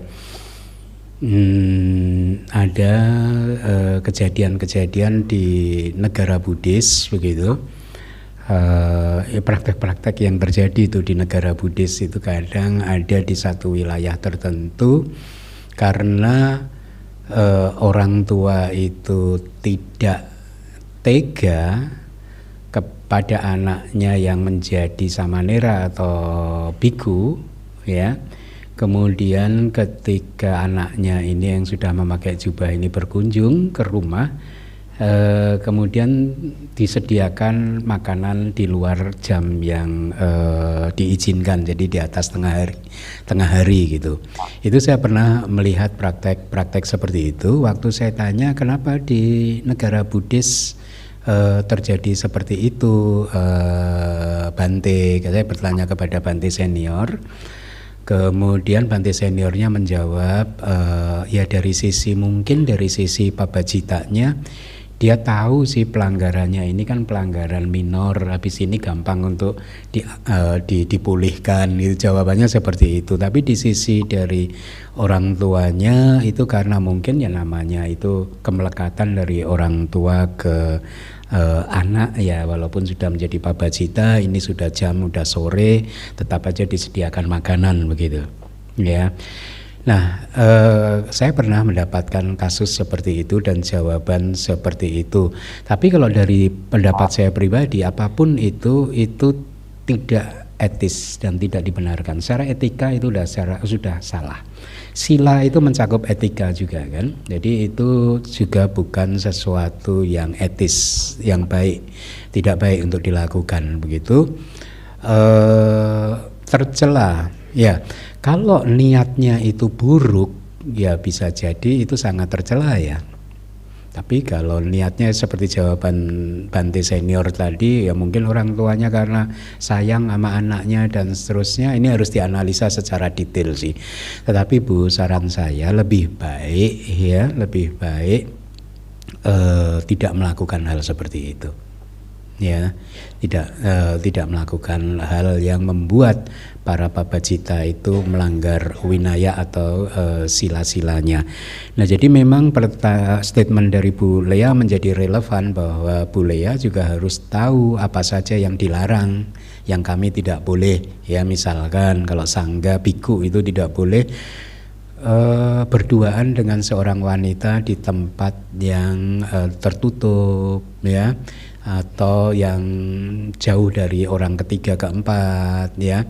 Jadi biku itu harus ada orang ketiga ketika bertemu dengan upasika, ya. Orang ketiga pun ada syaratnya, dia harus cukup dewasa, ya, dan cukup bisa memahami kata-kata yang dibicarakan antara upasika dan bikunya, gitu ya. Jadi itu misalkan salah satu. Kedua, Bu Lea tidak boleh langsung berdana uang kepada babacita, termasuk kepada Seyale Parami itu. Ya, jadi umat di Surabaya tidak boleh dana uang kepada Seyale Parami. Ya, itu juga dilarang.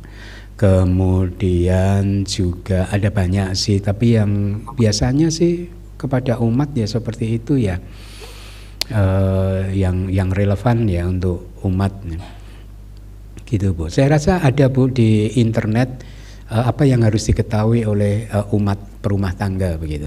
Ada winaya dalam bentuk PDF tapi berbahasa Inggris. Dulu saya pernah membaca. Mungkin satu hari harus diterbitkan DBS kali ya. Ya. Kira-kira begitu Bu. Jadi lebih baik Bu Lea jangan melakukan hal-hal yang bisa membuat para babacita melanggar winaya ya. Gitu Bu. Nanti kalau Seyale Parami kok tiba-tiba datengin Bu Lea, Bu Lea, Seyale butuh mobil, nggak usah di ini Bu.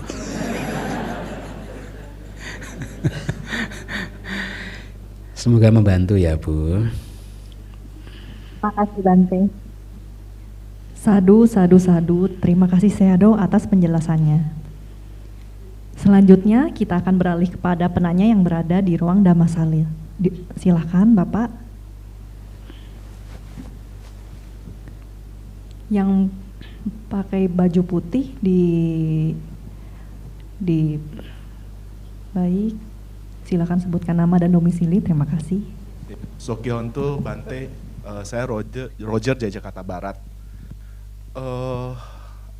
Perihal suta yang disampaikan hari ini, saya mau bertanya dan konfirmasi sih sebenarnya. Ini kan sebenarnya kata-kata pujian yang tanda kutip remeh kepada Sang Buddha kayak gitu kan ya.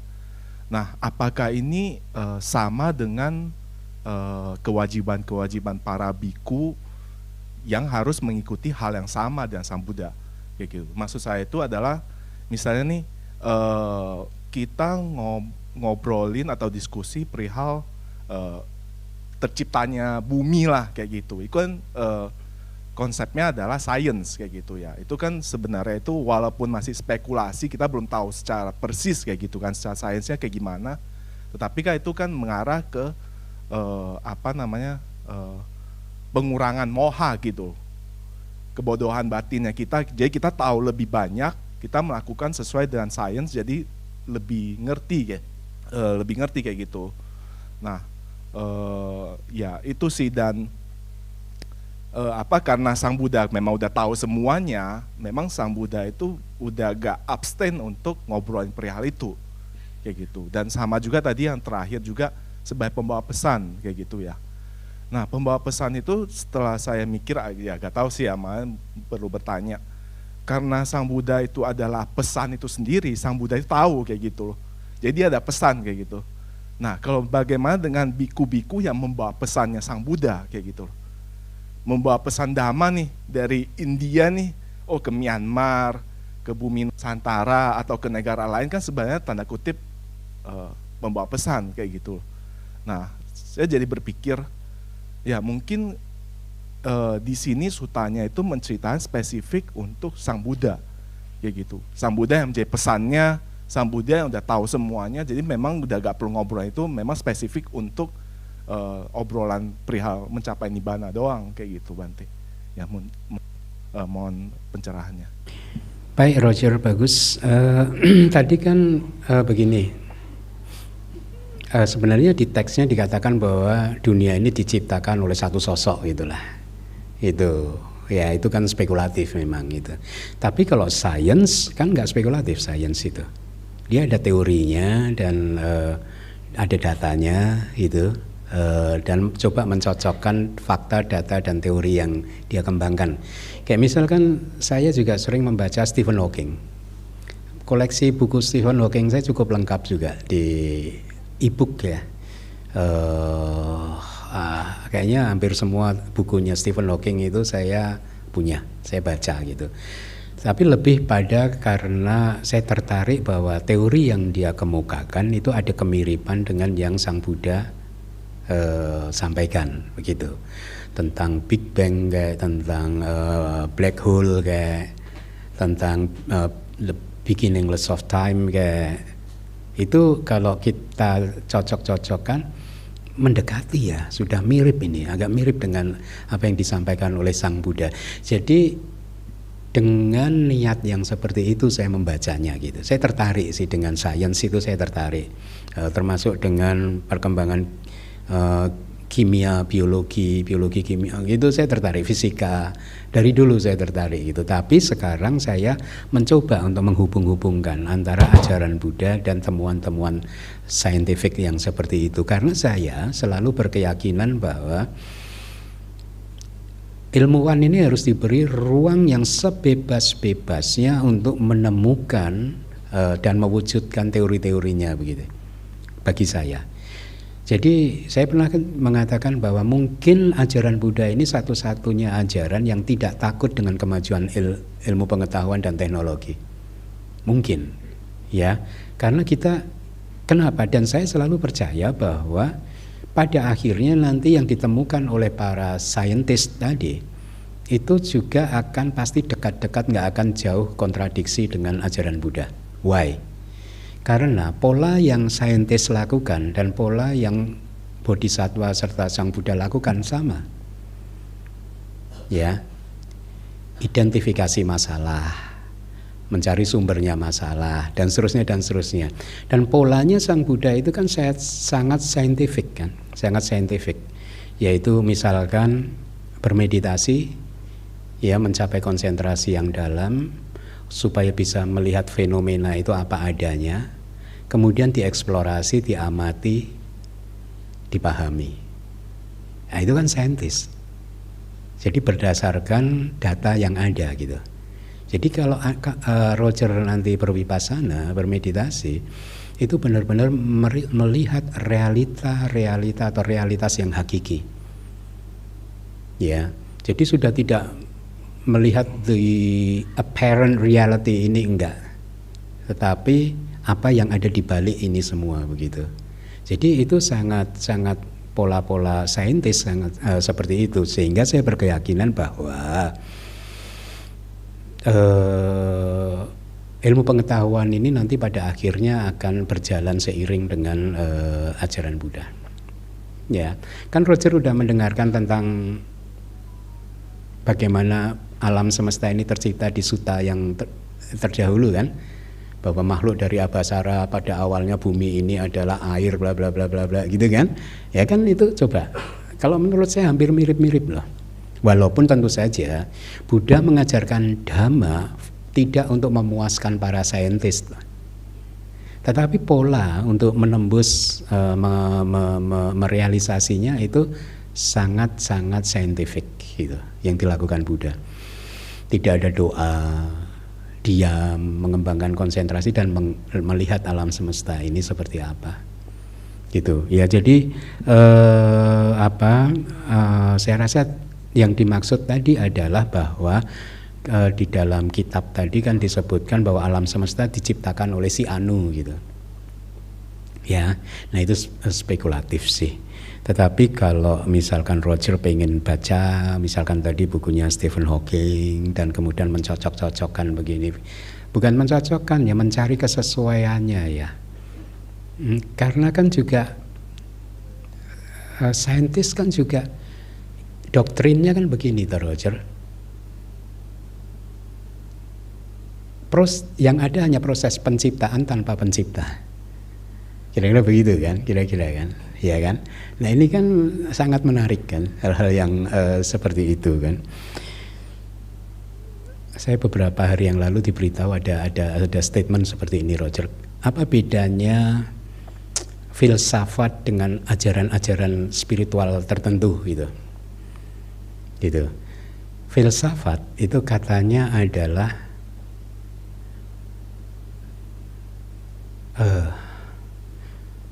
apa ya? Filsafat itu cara bekerjanya adalah mempertanyakan hal-hal yang belum ada jawabannya. Kira-kira begitu. Sementara filsafat, saya ulangi, mempertanyakan hal-hal yang belum ada jawabannya. Sementara ajaran spiritual tertentu menjawab hal-hal yang nggak ditanyakan.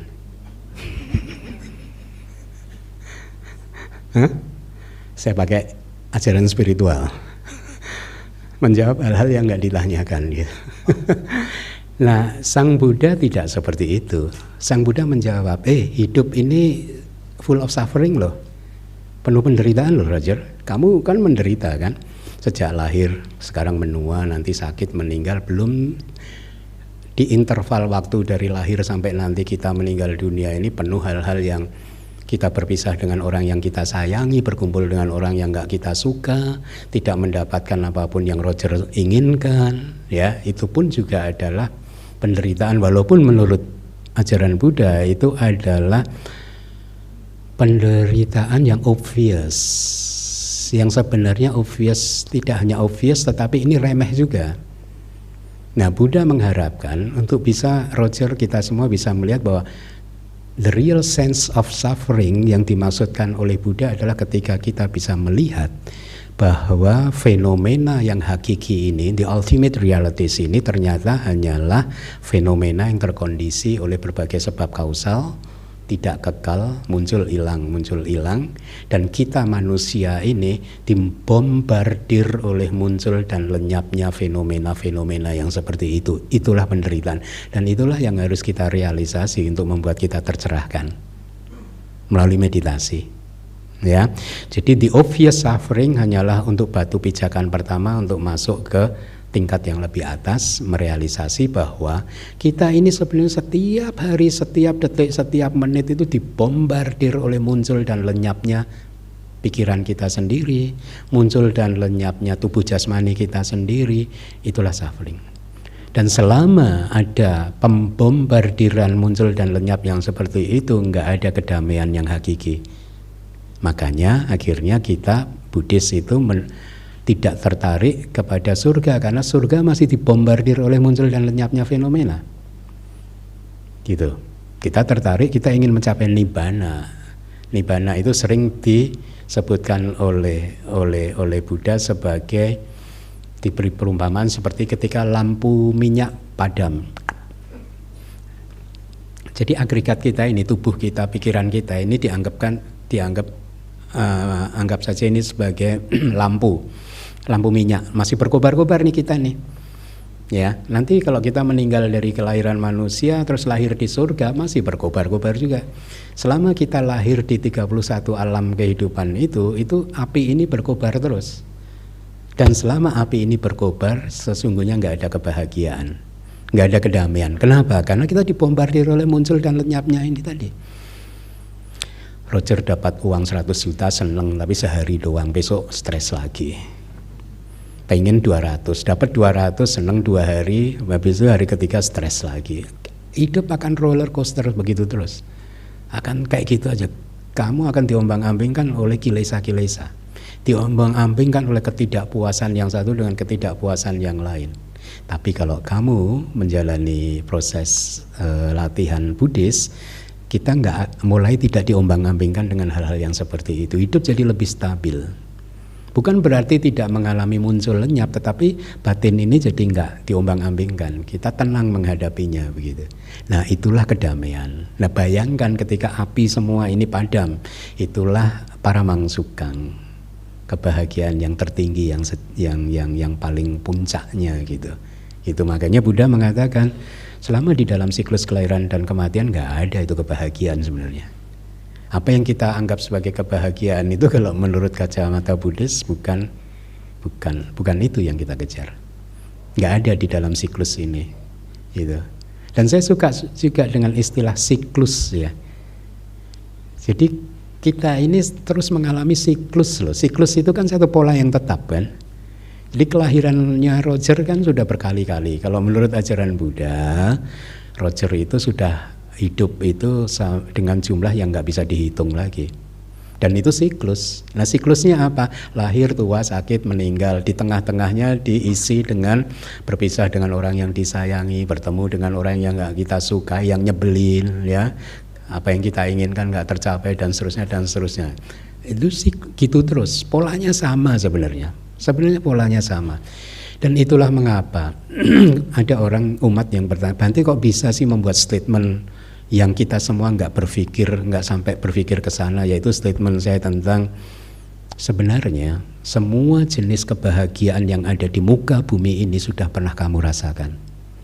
Itu ada orang yang kayak terperangah, kok Bante bisa mikir ke sana.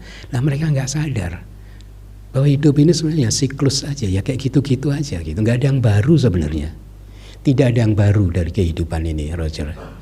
Jadi jangan terbuai, jangan terpukau, jangan kemudian lupa diri dengan berpikir bahwa di ujung sana nanti ada hal yang baru di dalam kehidupan ini. Enggak ada. Makanya saya bikin statement begitu, bahwa sebenarnya semua kebahagiaan yang ada di muka bumi sudah pernah kalian rasakan, sudah pernah kita rasakan. Kan dulu saya elaborasi, Bante saya belum pernah ke Ethiopia. Iya, belum pernah ke Ethiopia, tapi ketika kamu ke sana bahagianya ya kayak gitu itu. Kayak yang kemarin kamu rasakan. Enggak baru. Ya, bahagianya bertahan sebentar habis itu hilang. Jengkel lagi. Ya. Nah, selama masih ada kilesa, hidup akan begitu. Polanya akan begitu terus. Siklus, makanya kita ingin mengakhiri siklus tersebut. Kita ingin menghancurkan siklus tersebut dengan cara berjuang, berlatih meditasi, kemudian pancakanda atau 5 agregat ini padam mencapai nibbana. Itulah kedamaian yang sejati. Itu yang pertama. Semoga terjawab. Kemudian yang kedua, pembawa pesan bhikkhu. Sebenarnya konteksnya berbeda dengan yang Roger sampaikan sih. Tadi kan pembawa pesan itu kan begini. Ada umat katakanlah nyuruh bhikkhu ya, tapi ini kan pertapa ini ya, nyuruh seorang pertapa dari tradisi di luar Buddhism, tolong dong kamu pergi ke desa A, dari desa A ambil misalkan katakanlah gula 1 kilo, habis itu gula 1 kilonya kamu berikan kepada si B di desa B gitu, tapi dari desa B nanti tolong bawa beras itu 1 karung dan bawa ke desa C. Ya gitu-gitu itu. Kurir. Gosen. Persis gosen lah, ingat aja gosen itu kan. Kayak gitu, itu yang dimaksud, bukan pembawa pesan yang disampaikan Buddha, bukan. Jadi ini kurir. Ya, simply kurir gitu ya. Jadi berbeda. Mudah-mudahan menjawab. Bante boleh konfirmasi sedikit. Jadi yang disampaikan di kitab ini kan sebenarnya yang kita tangkap ini adalah aturan-aturan Sang Buddha kepada para sangha dan umatnya juga.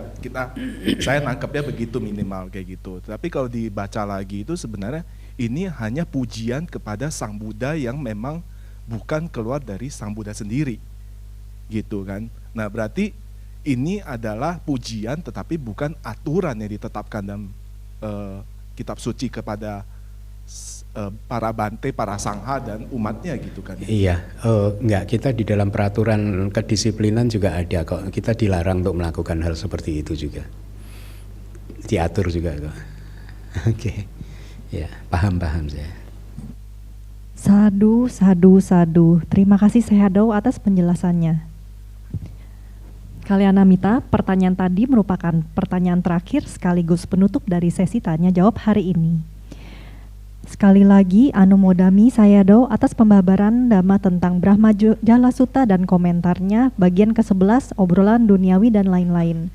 Mohon Sayadaw berkenan untuk memberikan kesempatan kepada kami untuk membacakan pengumuman dan berdana parami. Kalyanamita, berikut adalah beberapa pengumuman. Kesehatan tubuh yang kita terima saat ini adalah buah dari kebajikan kita. Saatnya kita berbuat kebajikan lebih besar dengan mendonorkan darah. Donor darah akan dilaksanakan di DBS hari Minggu 3 Mei 2026 pukul 10.50 WIB hingga selesai. Registrasi ulang ditutup pukul 13 WIB. Tersedia juga gratis pemeriksaan gula darah, asam urat, dan kolesterol khusus untuk peserta donor darah pada kegiatan ini. Donor darah dapat dilakukan setiap minimal 60 hari sekali. Dan bagi yang ingin berpartisipasi agar mendaftar dengan cara mengisi formulir donor darah melalui aplikasi Sidoni dengan memindai QR Code pada poster. Dengan penuh sukacita, DBS mengundang Kalyanamita semua untuk bergabung dalam perayaan Waisak 2570 Tahun Buddhis hari Minggu 31 Mei 2026 pukul 13 WIB hingga selesai, bertempat di Dhammasala lantai 3, lantai 2, dan lantai dasar DBS dan bertema Zaman Keemasan Kebajikan. Susunan acara terdiri dari permohonan sila, Dhammadesana, Sanggadana, peluncuran 4 buah buku karya Sayadaw Keminda, yaitu Oada Kata, kumpulan ceramah yang berisikan nasihat volume keempat, Buddha Wangsa, garis silsilah para Buddha bab kedua, Abhidhamma Wibawinitika, komentar, Abhidhamma Sanggaha bab 1 dan bab 2. Untuk itu, mari Kalyanamita kita saksikan bersama tayangan video singkat berkaitan dengan perayaan Waisak 2570 Tahun Buddhis berikut ini.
Acara ini disponsori oleh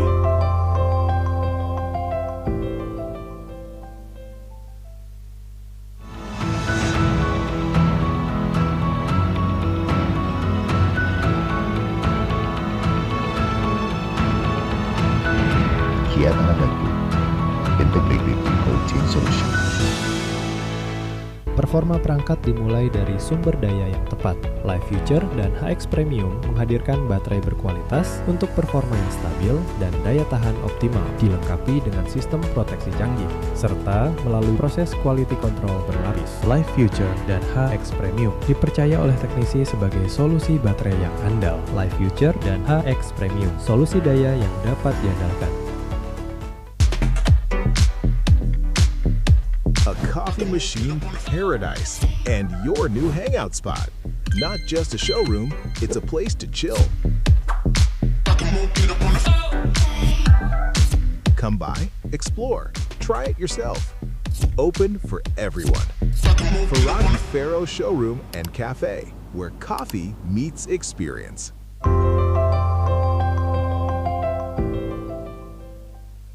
Ekagata Sinergi Kabel menghadirkan dua lini brand utama, Netkabel dan Konergi, diproduksi dengan standar kualitas tinggi, didukung teknologi modern, dan proses kontrol yang ketat. Telah tersertifikasi ISO, memenuhi standar SNI, dan mendukung program TKDN. Netkabel dan Konergi, solusi kabel yang dapat diandalkan. Rating Google itu nggak bohong. Bukan kata kami, tapi ribuan customer di berbagai kota. Mereka datang, lihat prosesnya, dan pulang dengan senyum. Kalau banyak orang percaya, artinya kamu nggak salah pilih. Servis HP kamu di Raja Repair dipercaya ribuan customer di banyak kota.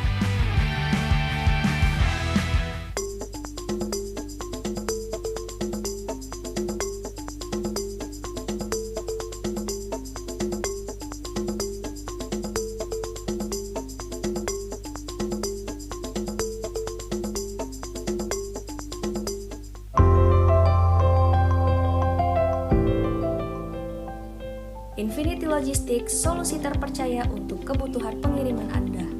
Dari pengiriman paket kecil hingga skala besar, Infinity Logistics siap menjadi mitra logistik terbaik Anda. Infinity Logistics, trusted partner in international logistics.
Mau kulit kamu makin hari makin cantik? Bukan hanya sekedar merawat kulit, tapi skincare membuat kulit semakin baik seiring waktu walau tanpa makeup. Revemoa Apari.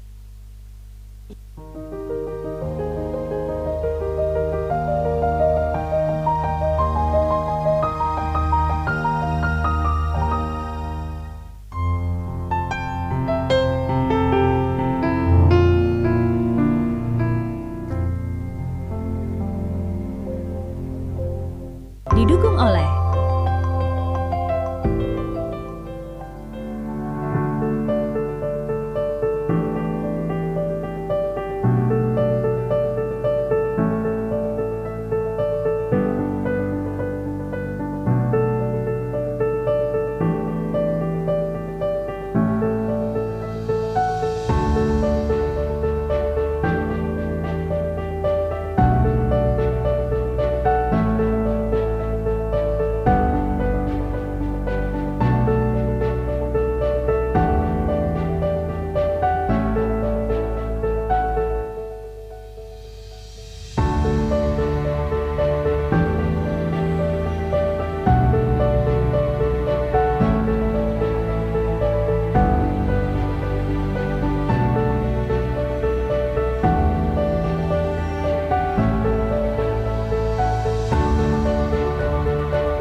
Untuk mendukung acara ini, DBS membuka kesempatan berdana melalui 8 jenis sponsorship. Sasana Nugaha 1, Sasana Nugaha 2, Sasana Nugaha 3, Panya, Samadi, Sati, Wirya, dan Sada dengan besaran nominal yang tertera pada layar. Batas akhir materi sponsor diterima DBS tanggal 24 Mei 2026. Kami juga membuka kesempatan berdana melalui Sangga Dana dengan besaran nominal seperti yang tertera pada layar, diantaranya dana paket permata, dana paket mulia, dana paket jubah dan patah, hingga dana sukarela yang tidak ditentukan besaran nominalnya. Batas akhir dana kami harapkan hingga 24 Mei 2026. Namun Kalyana Mitra masih memiliki kesempatan berdana hingga hari H perayaan Waisak di DBS. Dana sponsor, ucapan Waisak, dan Sangga Dana bisa ditransfer ke BCA 6275 19 19 18 atas nama Yayasan Damawihari dengan kode transfer 88 di akhir nominal dana Anda. Untuk berpartisipasi dana, Kalyana Mitra dapat menghubungi tim galang dana Waisak DBS dengan Saudara Budiman dan Saudari Fili dengan cara scan barcode WhatsApp pada poster yang tertera pada layar saat ini.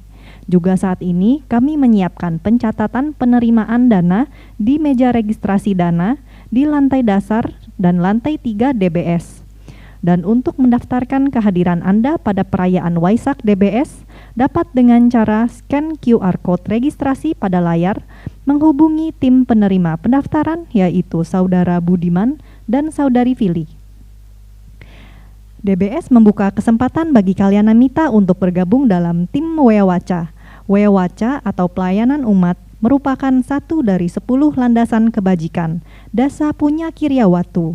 Bagi yang ingin bergabung, segera daftarkan diri Anda dengan memindai QR Code pada poster atau menghubungi Saudara Budiman Butopo dengan nomor handphone yang tertera pada layar.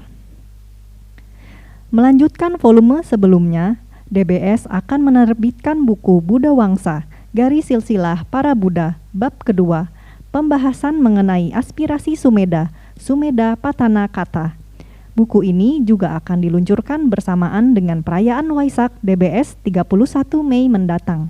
Dukungan dana buku ini dengan cara transfer, kode transfer 29 dengan batas akhir dana 19 April 2026. Kabar gembira bagi pembelajar Abhidhamma, DBS akan menerbitkan buku Abhidhamma Tak Wibawinitika atau kitab subkomentar Abhidhamma Tak Sanggaha. Cita Pariceda Wanana, penjelasan untuk bab kesadaran. Cetasika Pariceda Wanana, penjelasan untuk bab konkomitan mental. Buku ini akan diluncurkan bersamaan dengan perayaan Waisak DBS 31 Mei mendatang. Dukungan dana kedua buku ini dengan cara transfer kode transfer 39 untuk buku pertama dan kode transfer 49 untuk buku kedua. Dan batas akhir dana tanggal 3 Mei 2026. DBS juga akan menerbitkan buku anak Meta Cinta Kasih. Dukungan dana buku ini dengan cara transfer kode transfer 23 dengan batas akhir dana 17 Mei 2026. DBS juga akan menerbitkan buku seri Jataka, Monyet yang Cerdik dan Buaya yang Licik. Dukungan dana buku ini dengan cara transfer kode transfer 53 dengan batas akhir dana 7 Juni 2026. DBS juga akan menerbitkan buku seri Jataka, Kelinci dan Bunyi Misterius. Dukungan dana buku ini dengan cara transfer kode transfer 83 dengan batas akhir dana 14 Juni 2026. Telah terbit buku Jalan Kuno Buddha karya Biku Piyadasitera, buku Manual Abhidhamma, Kondisi-Kondisi, buku Cergam seri Jataka, Gagak yang Sombong, Babi Hutan dan Singa yang Mengalah, serta buku-buku lainnya. Semua buku-buku terbitan DBS bisa didapatkan langsung di DBS atau bagi Anda yang berada di luar kota bisa mendapatkan buku ini dengan cara mengisi formulir pada tautan bit.ly/buku DBS. Untuk mendapatkan segala informasi mengenai buku terbitan DBS, Anda dapat menghubungi tim propagasi DBS 0811 9706 388. Sejalan dengan komitmen DBS untuk menjadi a one-stop Dhamma House, DBS selalu berupaya untuk mengondisikan agar lebih banyak umat yang bisa mendapatkan manfaat dari belajar Dhamma di DBS, baik umat dewasa maupun murid sekolah minggu. Untuk itu, mari Kalyanamita berperan aktif mendukung Tawaradana, dana cicilan ruko dan renovasi, dengan kode transfer 8 di akhir nominal dana Anda. Selanjutnya, mari kita melakukan satu lagi kebajikan, yaitu dana parami. Anda dapat berdana dengan memindai kris yang tampil di layar saat ini, atau menggunakan kartu kris yang dibagikan tim Wewaca, atau melalui kantong dana yang akan diedarkan, atau dengan cara transfer ke rekening BCA Yayasan Dhamma Wihari 6275191918 dengan kode 01 di akhir nominal dana Anda. Untuk itu, dengan pemahaman yang benar tentang berdana dan dengan penuh sukacita, mari kita menghadirkan sada, keyakinan yang kuat kepada Buddha, Dhamma, dan Sangha, serta pada kama dan buahnya, baik sebelum, saat, maupun setelah kita melaksanakan kebajikan dana parami.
Sadu, sadu, sadu. Terima kasih kami ucapkan kepada Kalyanamita sekalian.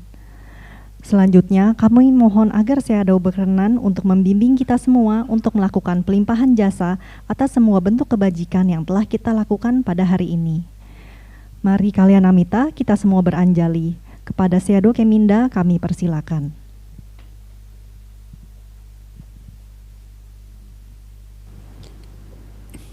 Ikuti saya. Idang me punya asawakaya wahang hotu idang me punya nibbanasa pacayo hotu mama punya baga sabasatana Bajemi Te sabe Me sama Labantu. Semoga jasa kebajikan saya ini mengalir ke arah kehancuran noda-noda batin.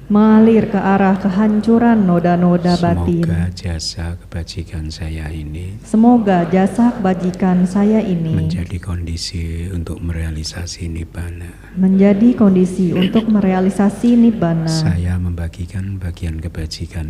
Saya membagikan bagian kebajikan ini kepada semua makhluk. Semoga mereka semua mendapatkan bagian kebajikan yang sama dengan saya. Sadu.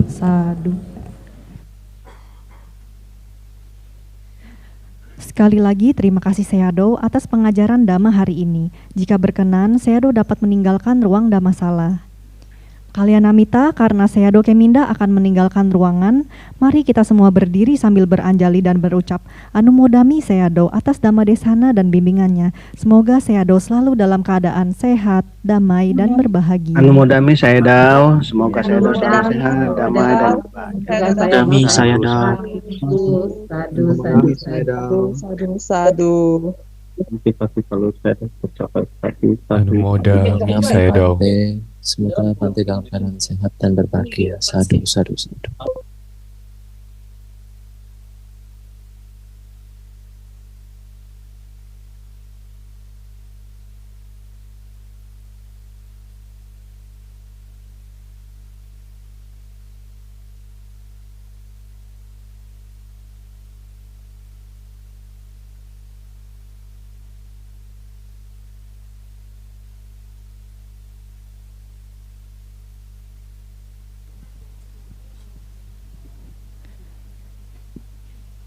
Demikianlah kelas Pariyati Sasana DBS hari ini.